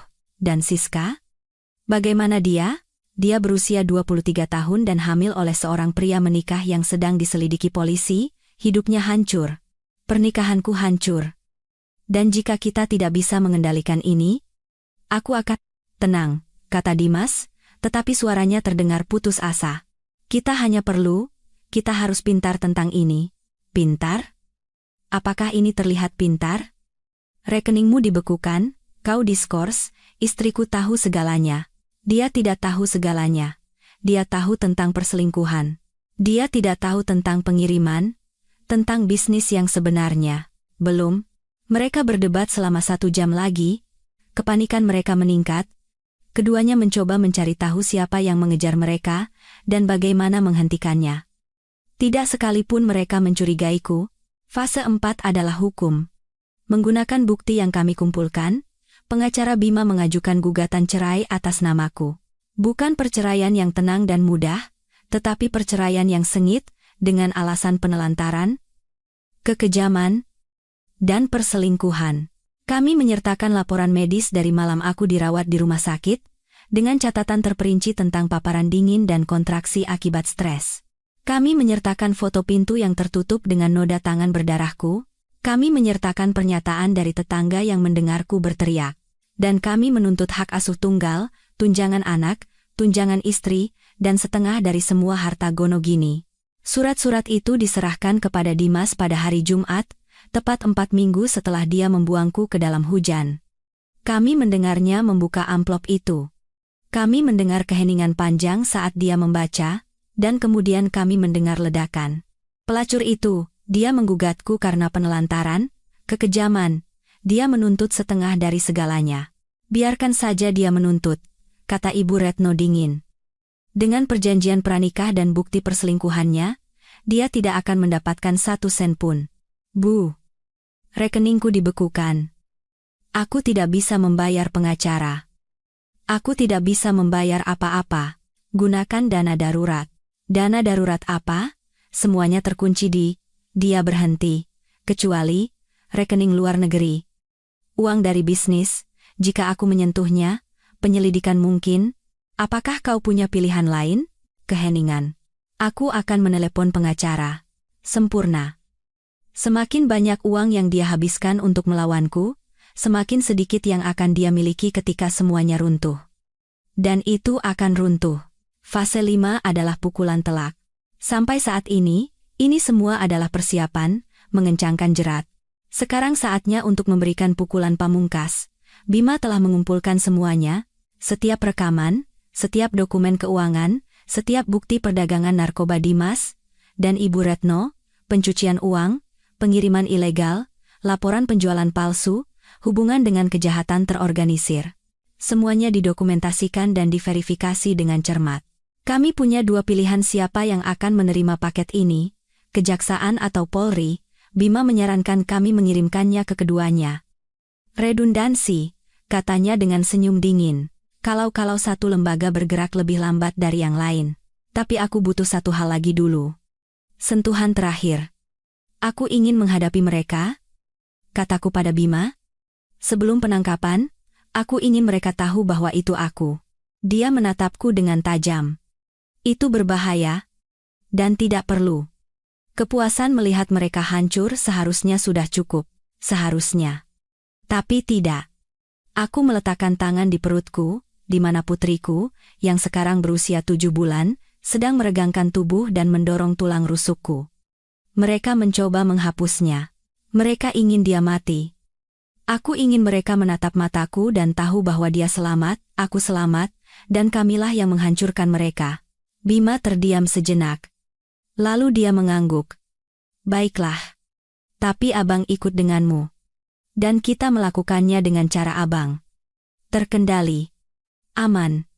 Dengan cadangan. Setuju. Kami merencanakannya untuk hari Senin berikutnya. Pada saat itu, Dimas akan putus asa tidak punya uang, tidak punya pekerjaan, menghadapi perceraian yang akan mengambil segalanya darinya. Dengan penyelidik polisi semakin mendekat, dia akan rentan, tidak seimbang. Tepat di tempat yang kami inginkan. Malam sebelumnya, aku tidak bisa tidur. Aku berbaring di tempat tidur, merasakan putriku bergerak di dalam, memikirkan semua yang telah mengarah ke momen ini. 6 bulan yang lalu, aku adalah orang yang berbeda. Naif, mudah percaya, putus asa untuk percaya pada cinta dan keluarga dan akhir yang bahagia. Wanita itu telah pergi, digantikan oleh seseorang yang lebih keras, lebih tajam, ditempa dalam hujan, darah, dan pengkhianatan. Seharusnya aku merasa bersalah tentang apa yang akan kami lakukan. Tapi aku tidak merasakannya. Aku merasa seperti keadilan. Senin tiba, dingin dan cerah. Aku berpakaian dengan hati-hati gaun hamil yang pas, riasan, rambutku ditata. Aku ingin terlihat kuat, sehat, sejahtera. Aku ingin mereka melihat bahwa mereka tidak menghancurkanku. Bima mengantar kami ke rumah itu. Kali ini, dia tidak parkir di ujung jalan. Dia langsung berbelok ke jalan masuk, mobil mahalnya sebagai pernyataan kekuasaan dan kekayaan. Kau yakin? Tanyanya sekali lagi. Sangat yakin. Kami membawa 2 penjaga keamanan Bima, pria-pria besar dan pendiam yang mengambil posisi strategis saat kami berjalan ke pintu depan. Ini bukan kunjungan sosial. Ini adalah penyelesaian skor. Aku menekan bel. Dimas yang membuka pintu, dan keterkejutan di wajahnya sangat memuaskan. Dia tampak mengerikan. Tidak bercukur. Pakaiannya kusut. Ada lingkaran hitam di bawah matanya dan ketegangan seseorang yang berada di bawah tekanan ekstrem. Kirana. Apa ini? Pandangannya beralih dariku ke Bima, dan sesuatu yang menyerupai ketakutan melintas di wajahnya. Siapa ini? Keluargaku, kataku datar. Kita perlu bicara. Aku tidak punya apa-apa untuk dibicarakan denganmu. Pengacaraku akan. Ya, dia akan sangat sibuk sebentar lagi. Ini tidak akan lama. Aku melewatinya, masuk ke rumahku yang telah dicurinya dariku, dan berjalan ke ruang tamu seolah-olah aku memilikinya, seperti yang akan segera terjadi. Ibu Retno keluar dari dapur, wajahnya pucat saat melihatku. Beraninya kau di sini? Dimas. Panggil polisi. Polisi akan segera datang, kata Bima pelan, aksennya sedikit muncul. Tapi pertama-tama, Kirana punya sesuatu untuk dikatakan. Aku berbalik menghadap mereka berdua, Dimas dan Ibu Retno, dua orang yang mencoba menghancurkanku, berdiri bersama, bersatu dalam kekejaman mereka, dan aku tidak merasakan apa-apa selain penghinaan. Aku ingin kalian tahu, kataku, suaraku kuat dan jelas, bahwa itu semua aku. Rekening yang dibekukan, penyelidikan polisi, audit internal, Ibu Siska yang mengetahui semuanya. Itu aku. Dimas menatapku seolah-olah aku menumbuhkan kepala kedua. Itu tidak mungkin, kau tidak punya siapa-siapa. Kau tidak punya apa-apa. Aku punya dia. Aku menunjuk ke Bima. Abangku. Bukan karena darah, tetapi karena pilihan. Keluarga yang seharusnya ku percaya sejak awal, alih-alih menyia-nyiakan 2 tahun untukmu. Abang? Suara Ibu Retno melengking. Kau bilang kau tidak punya keluarga. Aku berbohong. Atau lebih tepatnya, aku malu dengan asal-usulku, jadi aku menyembunyikannya. Bima Nugraha. Mungkin nama itu terdengar familiar. Aku melihat pengakuan muncul di mata Dimas, diikuti oleh teror murni. Bahkan orang-orang di luar dunia kriminal pun tahu nama itu. Bima telah membangun sebuah kerajaan, dan meskipun dia telah berekspansi ke bisnis legal, semua orang tahu dari mana dia memulai. Ya, kata Bima lembut. Dan kalian menyakiti adikku. Kalian membuangnya ke dalam hujan saat dia hamil. Kalian mencoba menghancurkannya, menghapus putrinya. Dia mengambil satu langkah ke depan, dan Dimas serta Ibu Retno secara naluriah mundur. Apa kalian benar-benar berpikir tidak akan ada konsekuensinya? Ini gila, kata Dimas. Tetapi suaranya bergetar. Kalian tidak bisa melakukan ini. Ini pelecehan. Ini keadilan? Aku memotongnya. Kalian ingin bermain-main dengan bukti palsu dan perselingkuhan yang direkayasa? Baiklah. Aku bermain-main dengan bukti nyata. Setiap pengiriman ilegal yang kalian lakukan dalam 5 tahun terakhir. Setiap rupiah yang kalian cuci. Setiap hukum yang kalian langgar, aku punya rekaman, catatan keuangan, foto, kesaksian, semuanya. Warna terkuras dari wajah mereka. Kau menggertak. Aku. Katakan padaku, Dimas. 15 Maret, di Surabaya. Apa yang kau lakukan di sana? Paket apa yang kau antar ke gudang di zona bebas bea itu? Siapa yang kau temui di hotel di pusat kota Medan bulan lalu? Mulutnya terbuka dan tertutup tanpa suara. Aku beralih ke Ibu Retno. Dan kau? Apa kau benar-benar berpikir aku tidak akan mengetahui tentang hubungan kriminal almarhum suamimu? Tentang bagaimana kau mengambil alih operasinya? Tentang bagaimana kau membawa Dimas masuk, mengubah putramu sendiri menjadi pedagang narkoba? Kau tidak bisa membuktikan apa-apa, katanya, tetapi suaranya lemah. Aku bisa. Aku sudah melakukannya. Dan dalam. Aku melirik jam tanganku 15 menit, petugas dari Polri akan tiba dengan surat perintah penangkapan untuk kalian berdua. Mereka memiliki semua yang kumiliki, ditambah beberapa tambahan, catatan transfer kawat. Komunikasi dengan distributor kalian, kesaksian dari orang-orang dalam jaringan kalian yang lebih dari bersedia untuk membuat kesepakatan begitu jaksa mengetuk pintu mereka. Tidak? Dimas menggelengkan kepalanya dengan keras. Tidak? Ini tidak mungkin terjadi. Kau berbohong. Aku wanita yang kau kunci di luar di tengah hujan, kataku, suaraku rendah, dingin, dan keras. Aku wanita yang memohon padamu untuk membuka pintu saat bayimu mungkin mengalami pendarahan hingga mati. Aku wanita yang kau katakan tidak berharga, datang dari nol, tidak akan pernah menjadi apa-apa. Lihat aku sekarang, Dimas. Lihat apa yang bisa dilakukan oleh orang yang tidak punya apa-apa. Dia menatapku, benar-benar menatapku, dan aku melihat saat dia mengerti.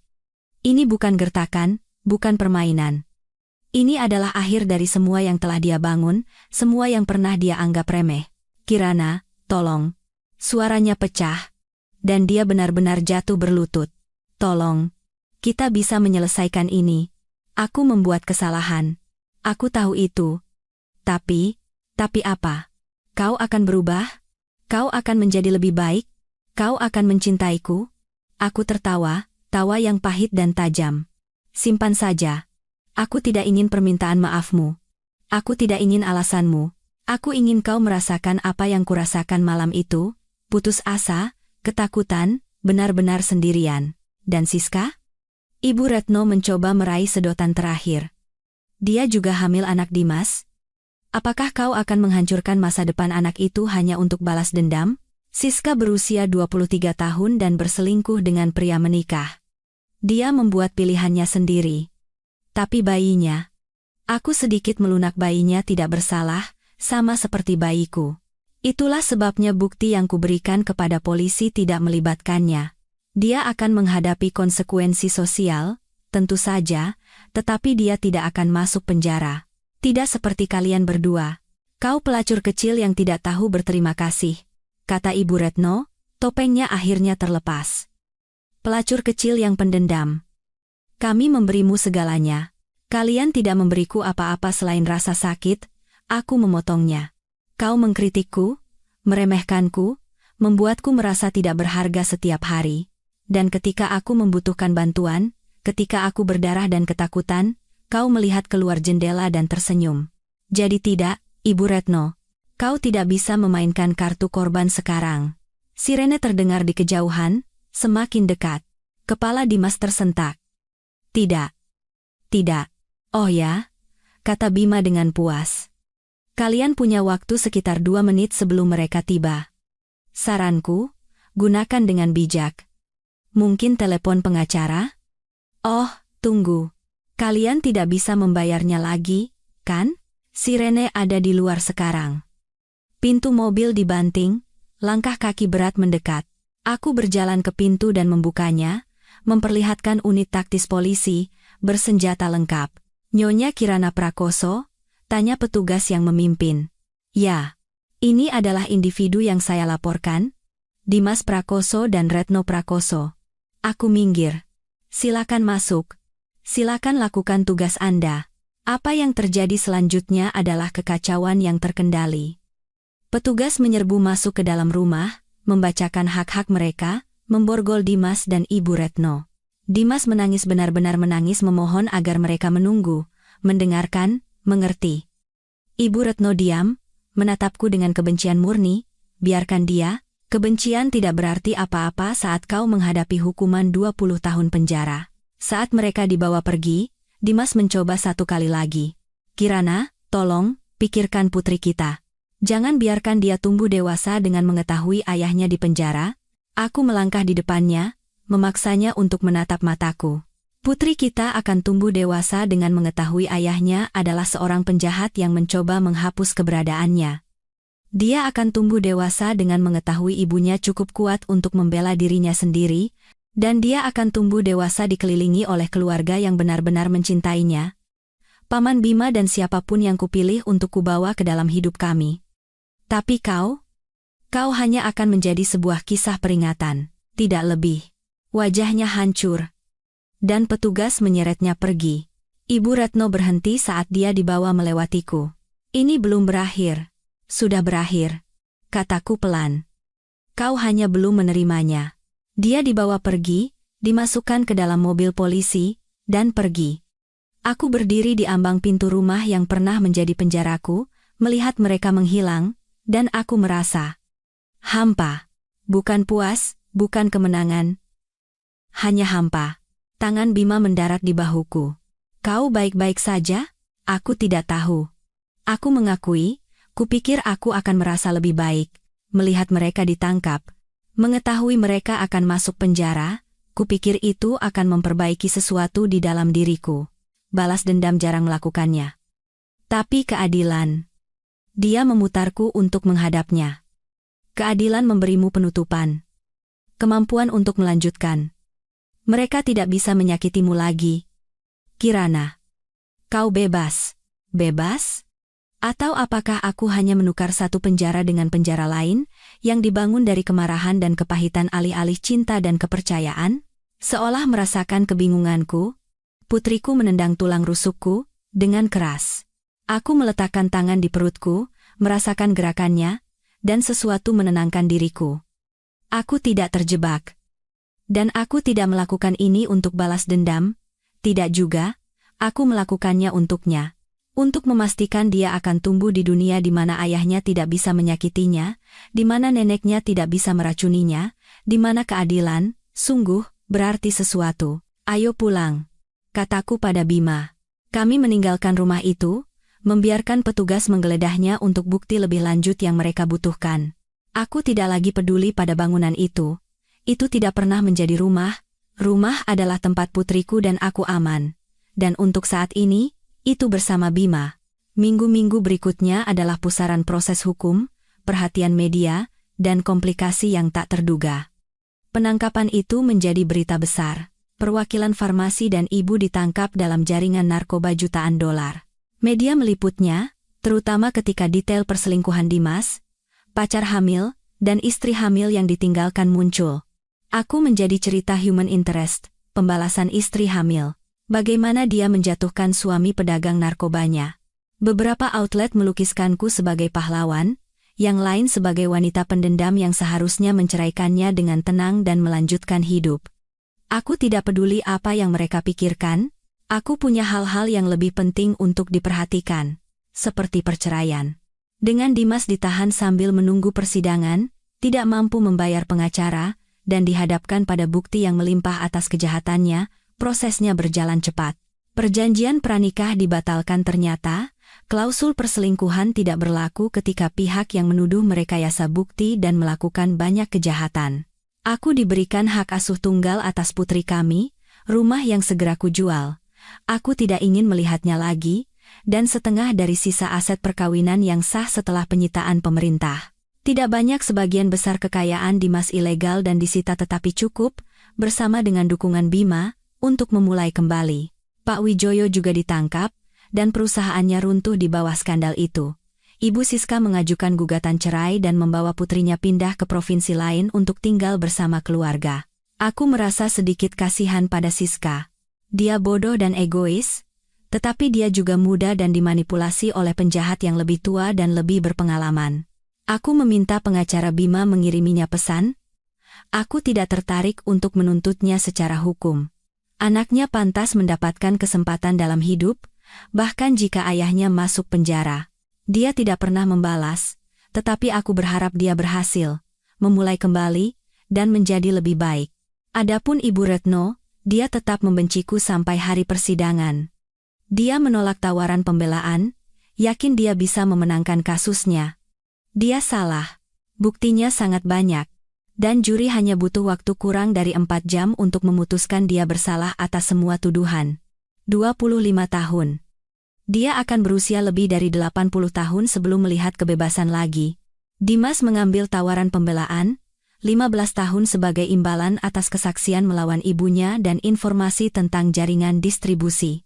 Pengacaranya mencoba meminta hak kunjungan untuk putri kami, tetapi aku melawan dan menang.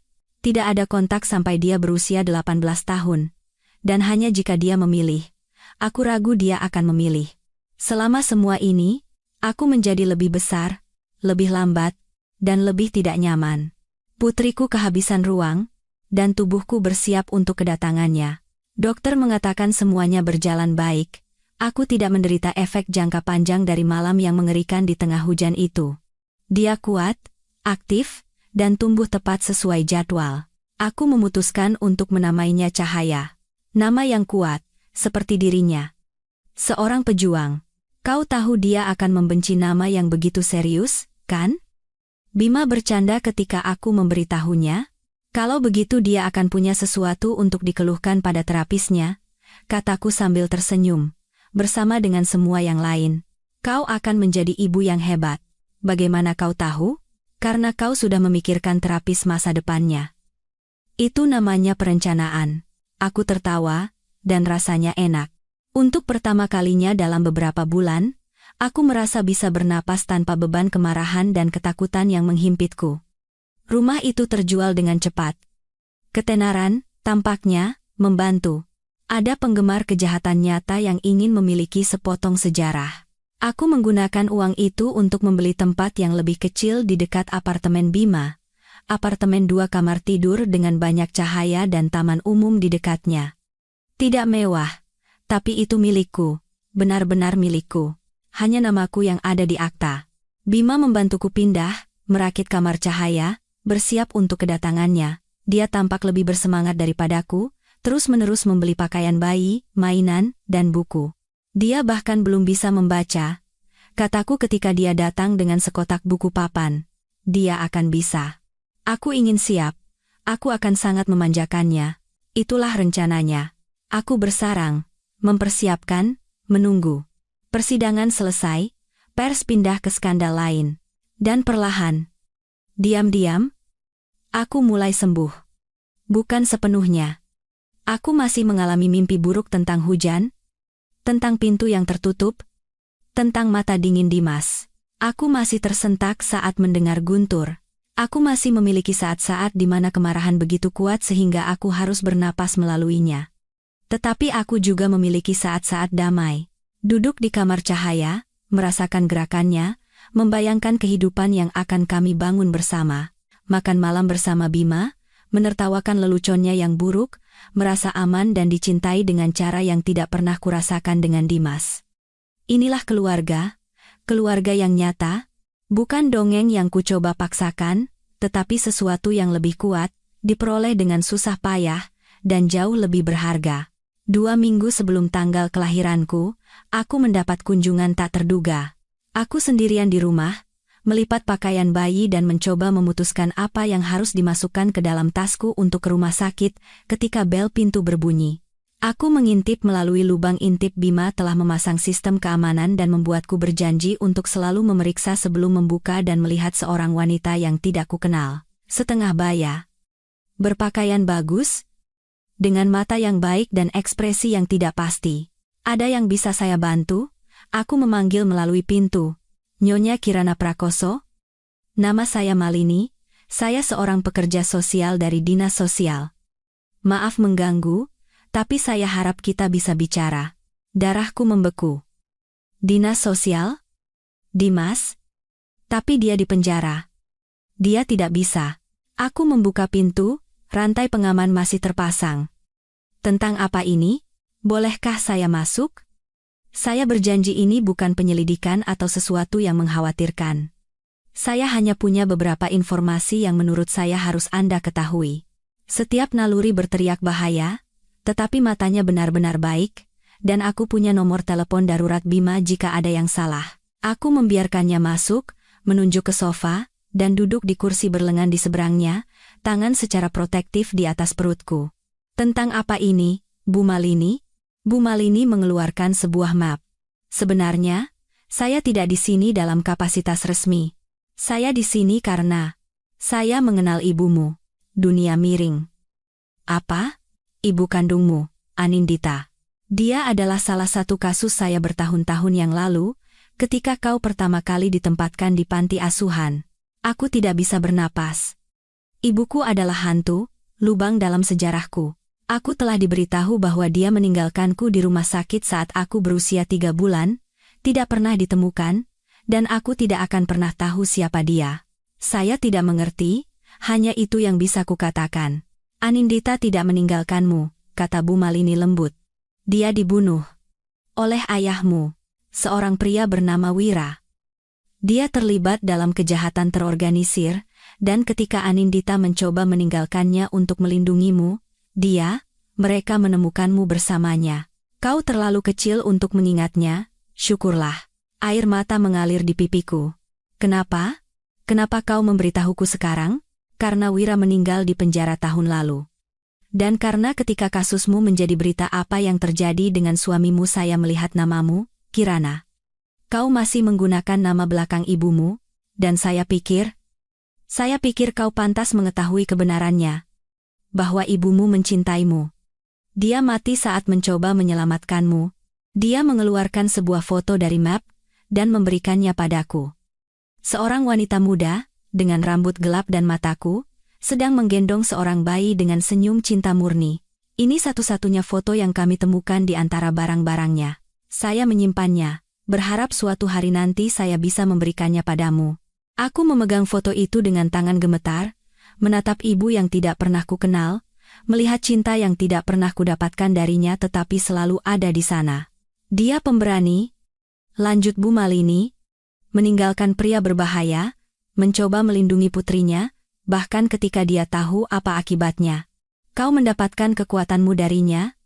Kirana, cinta itu juga, saya pikir kau harus tahu, sebelum putrimu lahir, agar kau bisa menceritakan padanya dari mana asalnya. Aku tidak bisa berbicara, hanya memegang foto itu dan menangis untuk ibu yang hilang, untuk kehidupan yang mungkin kami miliki bersama, untuk pola yang hampir kuulangi dengan memilih pria yang kejam. Tapi aku telah mematahkan polanya.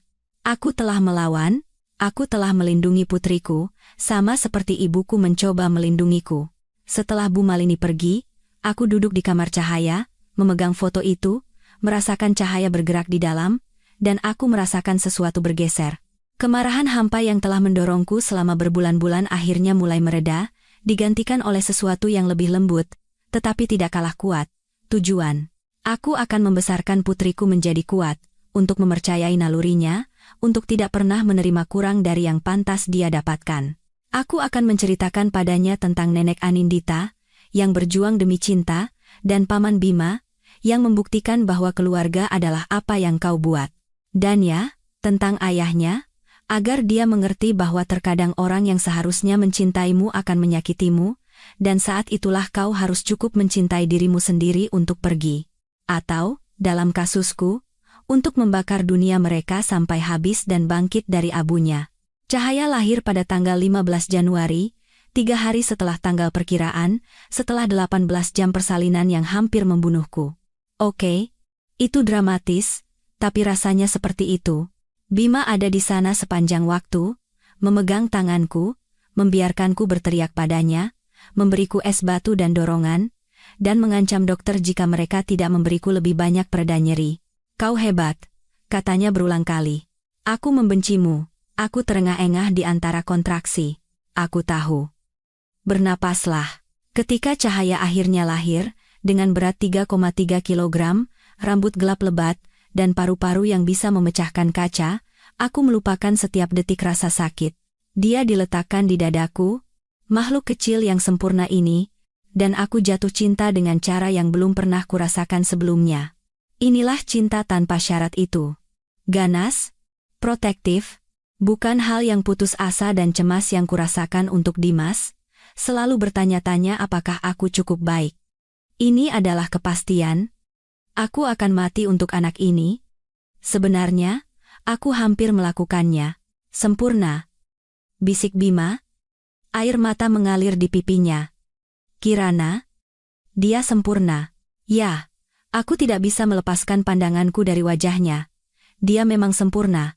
Kami tinggal di rumah sakit selama 2 hari, prosedur standar untuk memastikan cahaya makan dengan baik dan aku pulih dengan benar.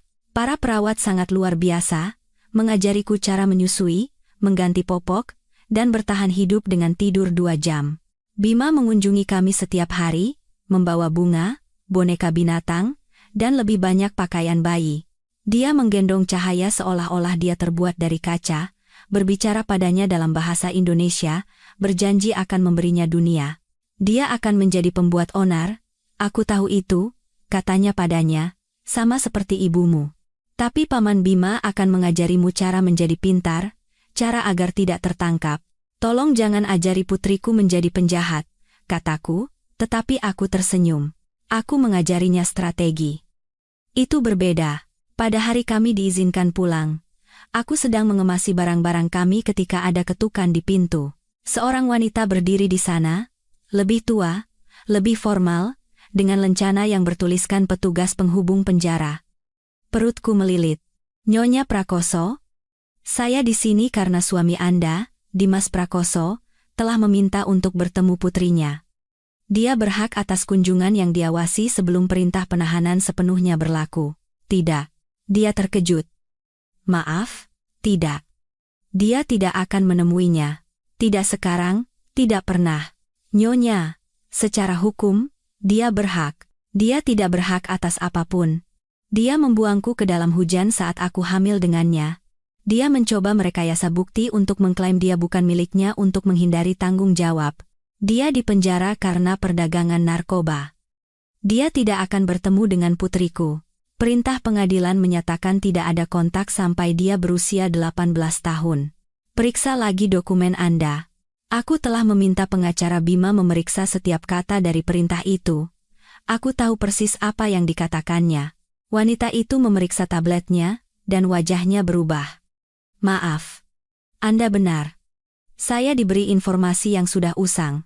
Katakan pada Dimas bahwa Cahaya baik-baik saja, kataku dingin, dan dia tidak akan pernah mengenalnya sebagai apapun selain penjahat yang mencoba menghancurkan ibunya.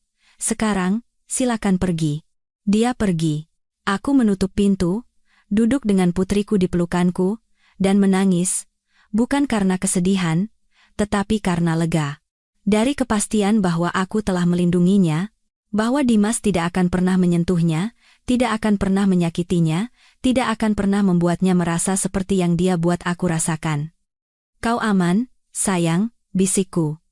Ibu berjanji, kau aman dan dicintai, dan kau tidak akan pernah harus memohon kepada siapapun untuk membukakan pintu untukmu dari dingin. Dia menguap, sedikit, sempurna, dan tertidur di dadaku.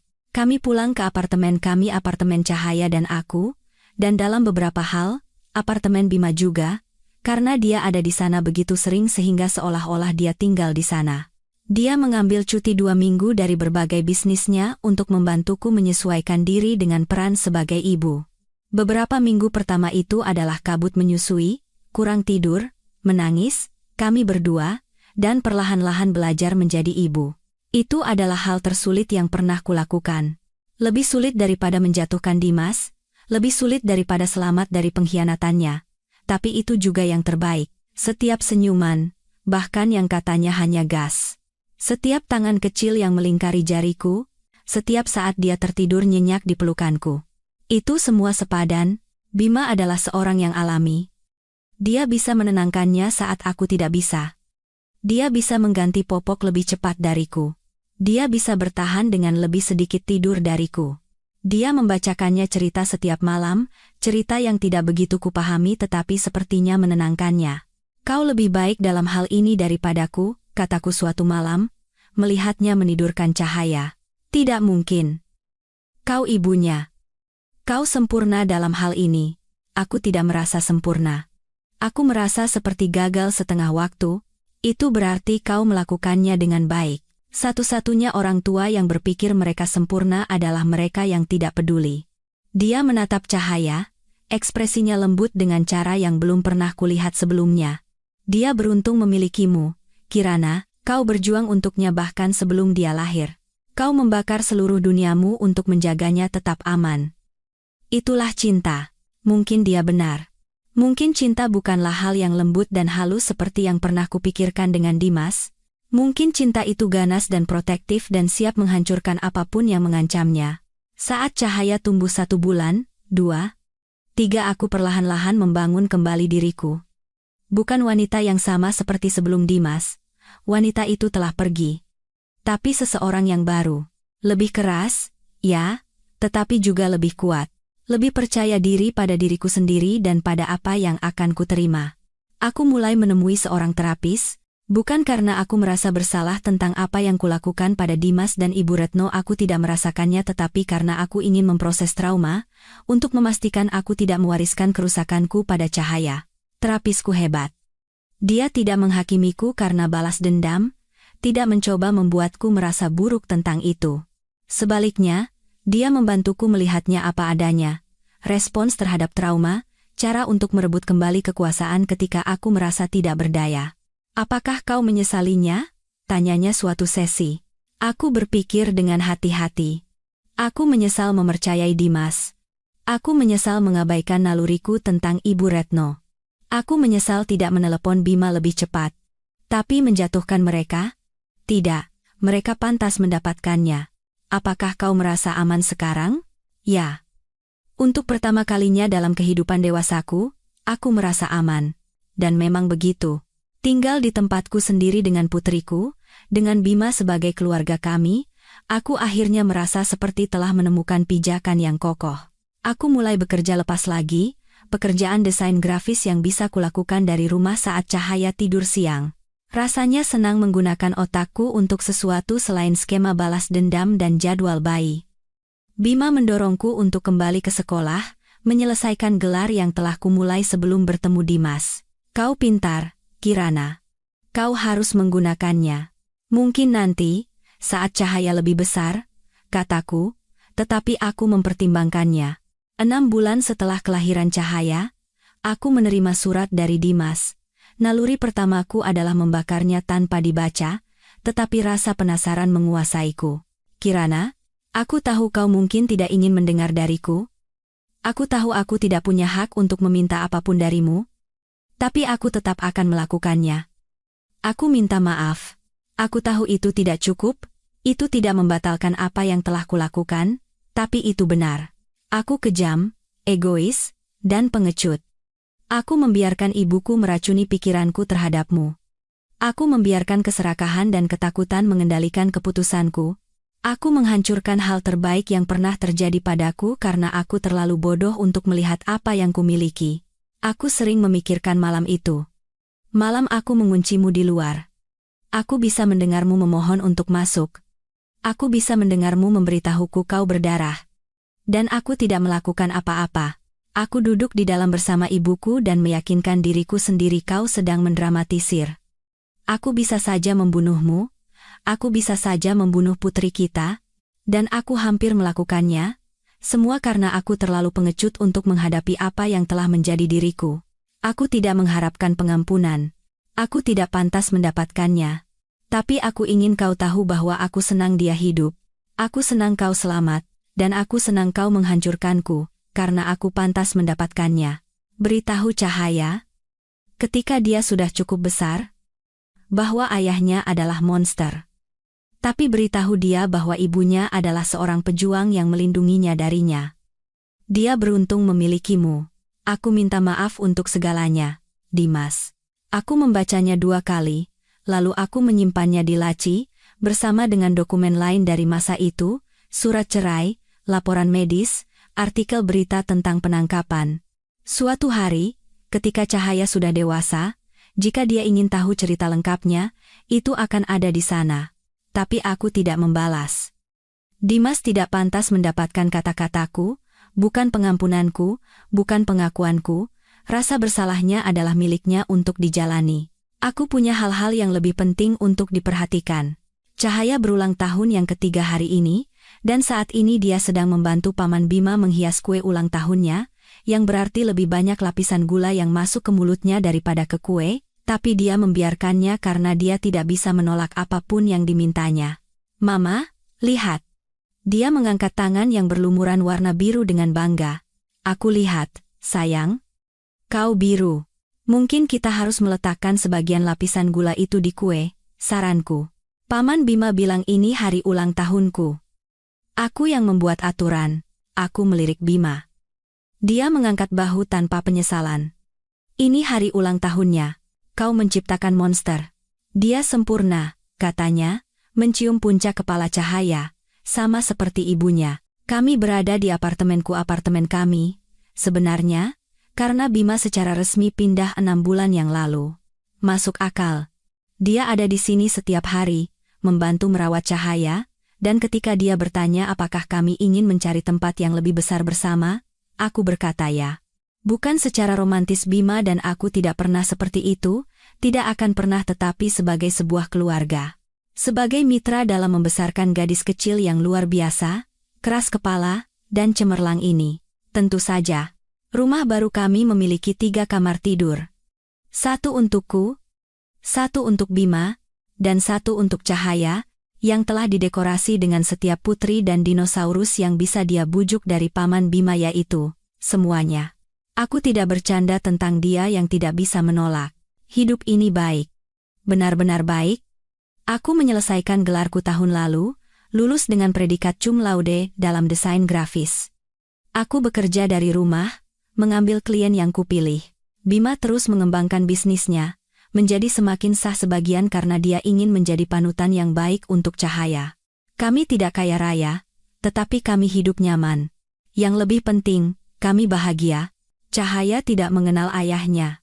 Ketika dia bertanya dan dia bertanya, karena anak berusia 3 tahun sangat jeli dan memperhatikan ketika anak-anak lain memiliki ayah, aku memberitahunya versi kebenaran yang sesuai dengan usianya. Ayahmu membuat beberapa pilihan yang sangat buruk dan harus pergi. Tapi kau punya mama dan paman Bima, dan kami mencintaimu lebih dari apapun di dunia. Lebih dari es krim? Tanyanya sekali. Lebih dari semua es krim yang pernah ada. Wow. Itu banyak. Ya. Memang. Dimas masih di penjara. Dia akan berada di sana setidaknya selama 12 tahun lagi. Ibu Retno juga, meskipun ku dengar kesehatannya memburuk. Usia dan penjara tidak cocok. Aku tidak merasakan apa-apa tentang itu. Bukan kepuasan, bukan rasa bersalah. Tidak ada. Mereka prosto bukan bagian dari hidupku lagi. Hidup ini baik. Terkadang orang bertanya padaku, terapisku, teman-teman yang kubuat, ibu-ibu lain di taman, apakah aku menyesali caraku menangani semuanya? Apakah aku berharap aku kurang brutal, lebih pemaaf? Jawabannya selalu tidak. Dimas dan Ibu Retno mencoba menghancurkanku. Mereka mengunciku di luar di tengah hujan saat aku hamil, berharap aku akan keguguran atau menghilang karena malu. Mereka merekayasa bukti, memanipulasi sistem hukum, dan memperlakukanku seolah-olah aku tidak berharga. Aku membuktikan kepada mereka bahwa aku berharga. Aku membuktikan kepada mereka bahwa wanita yang datang dari nol, gadis dari panti asuhan, istri yang mereka anggap lemah, cukup kuat untuk membakar seluruh dunia mereka sampai habis. Dan aku akan melakukannya lagi dalam sekejap. Mama, kuenya sudah siap. Cahaya mengumumkan, wajahnya sekarang benar-benar biru karena lapisan gula. Mari kita lihat mahakaryanya. Kue itu mengerikan. Lapisan gula di mana-mana. Taburan warna-warni tersebar tanpa pola. 3 lilin tertancap pada sudut-sudut aneh. Itu sempurna. Kami menyanyikan selamat ulang tahun. Cahaya membuat permohonan dan meniup lilinnya dengan sedikit bantuan dari Bima. Kami makan terlalu banyak kue dan es krim. Dia membuka hadiahnya, buku dariku, dan tumpukan mainan yang luar biasa dari Bima. Nanti, setelah pesta selesai dan Cahaya sudah tidur, lelah dan bahagia, aku duduk di ruang tamu bersama Bima. Terima kasih, kataku. Untuk apa?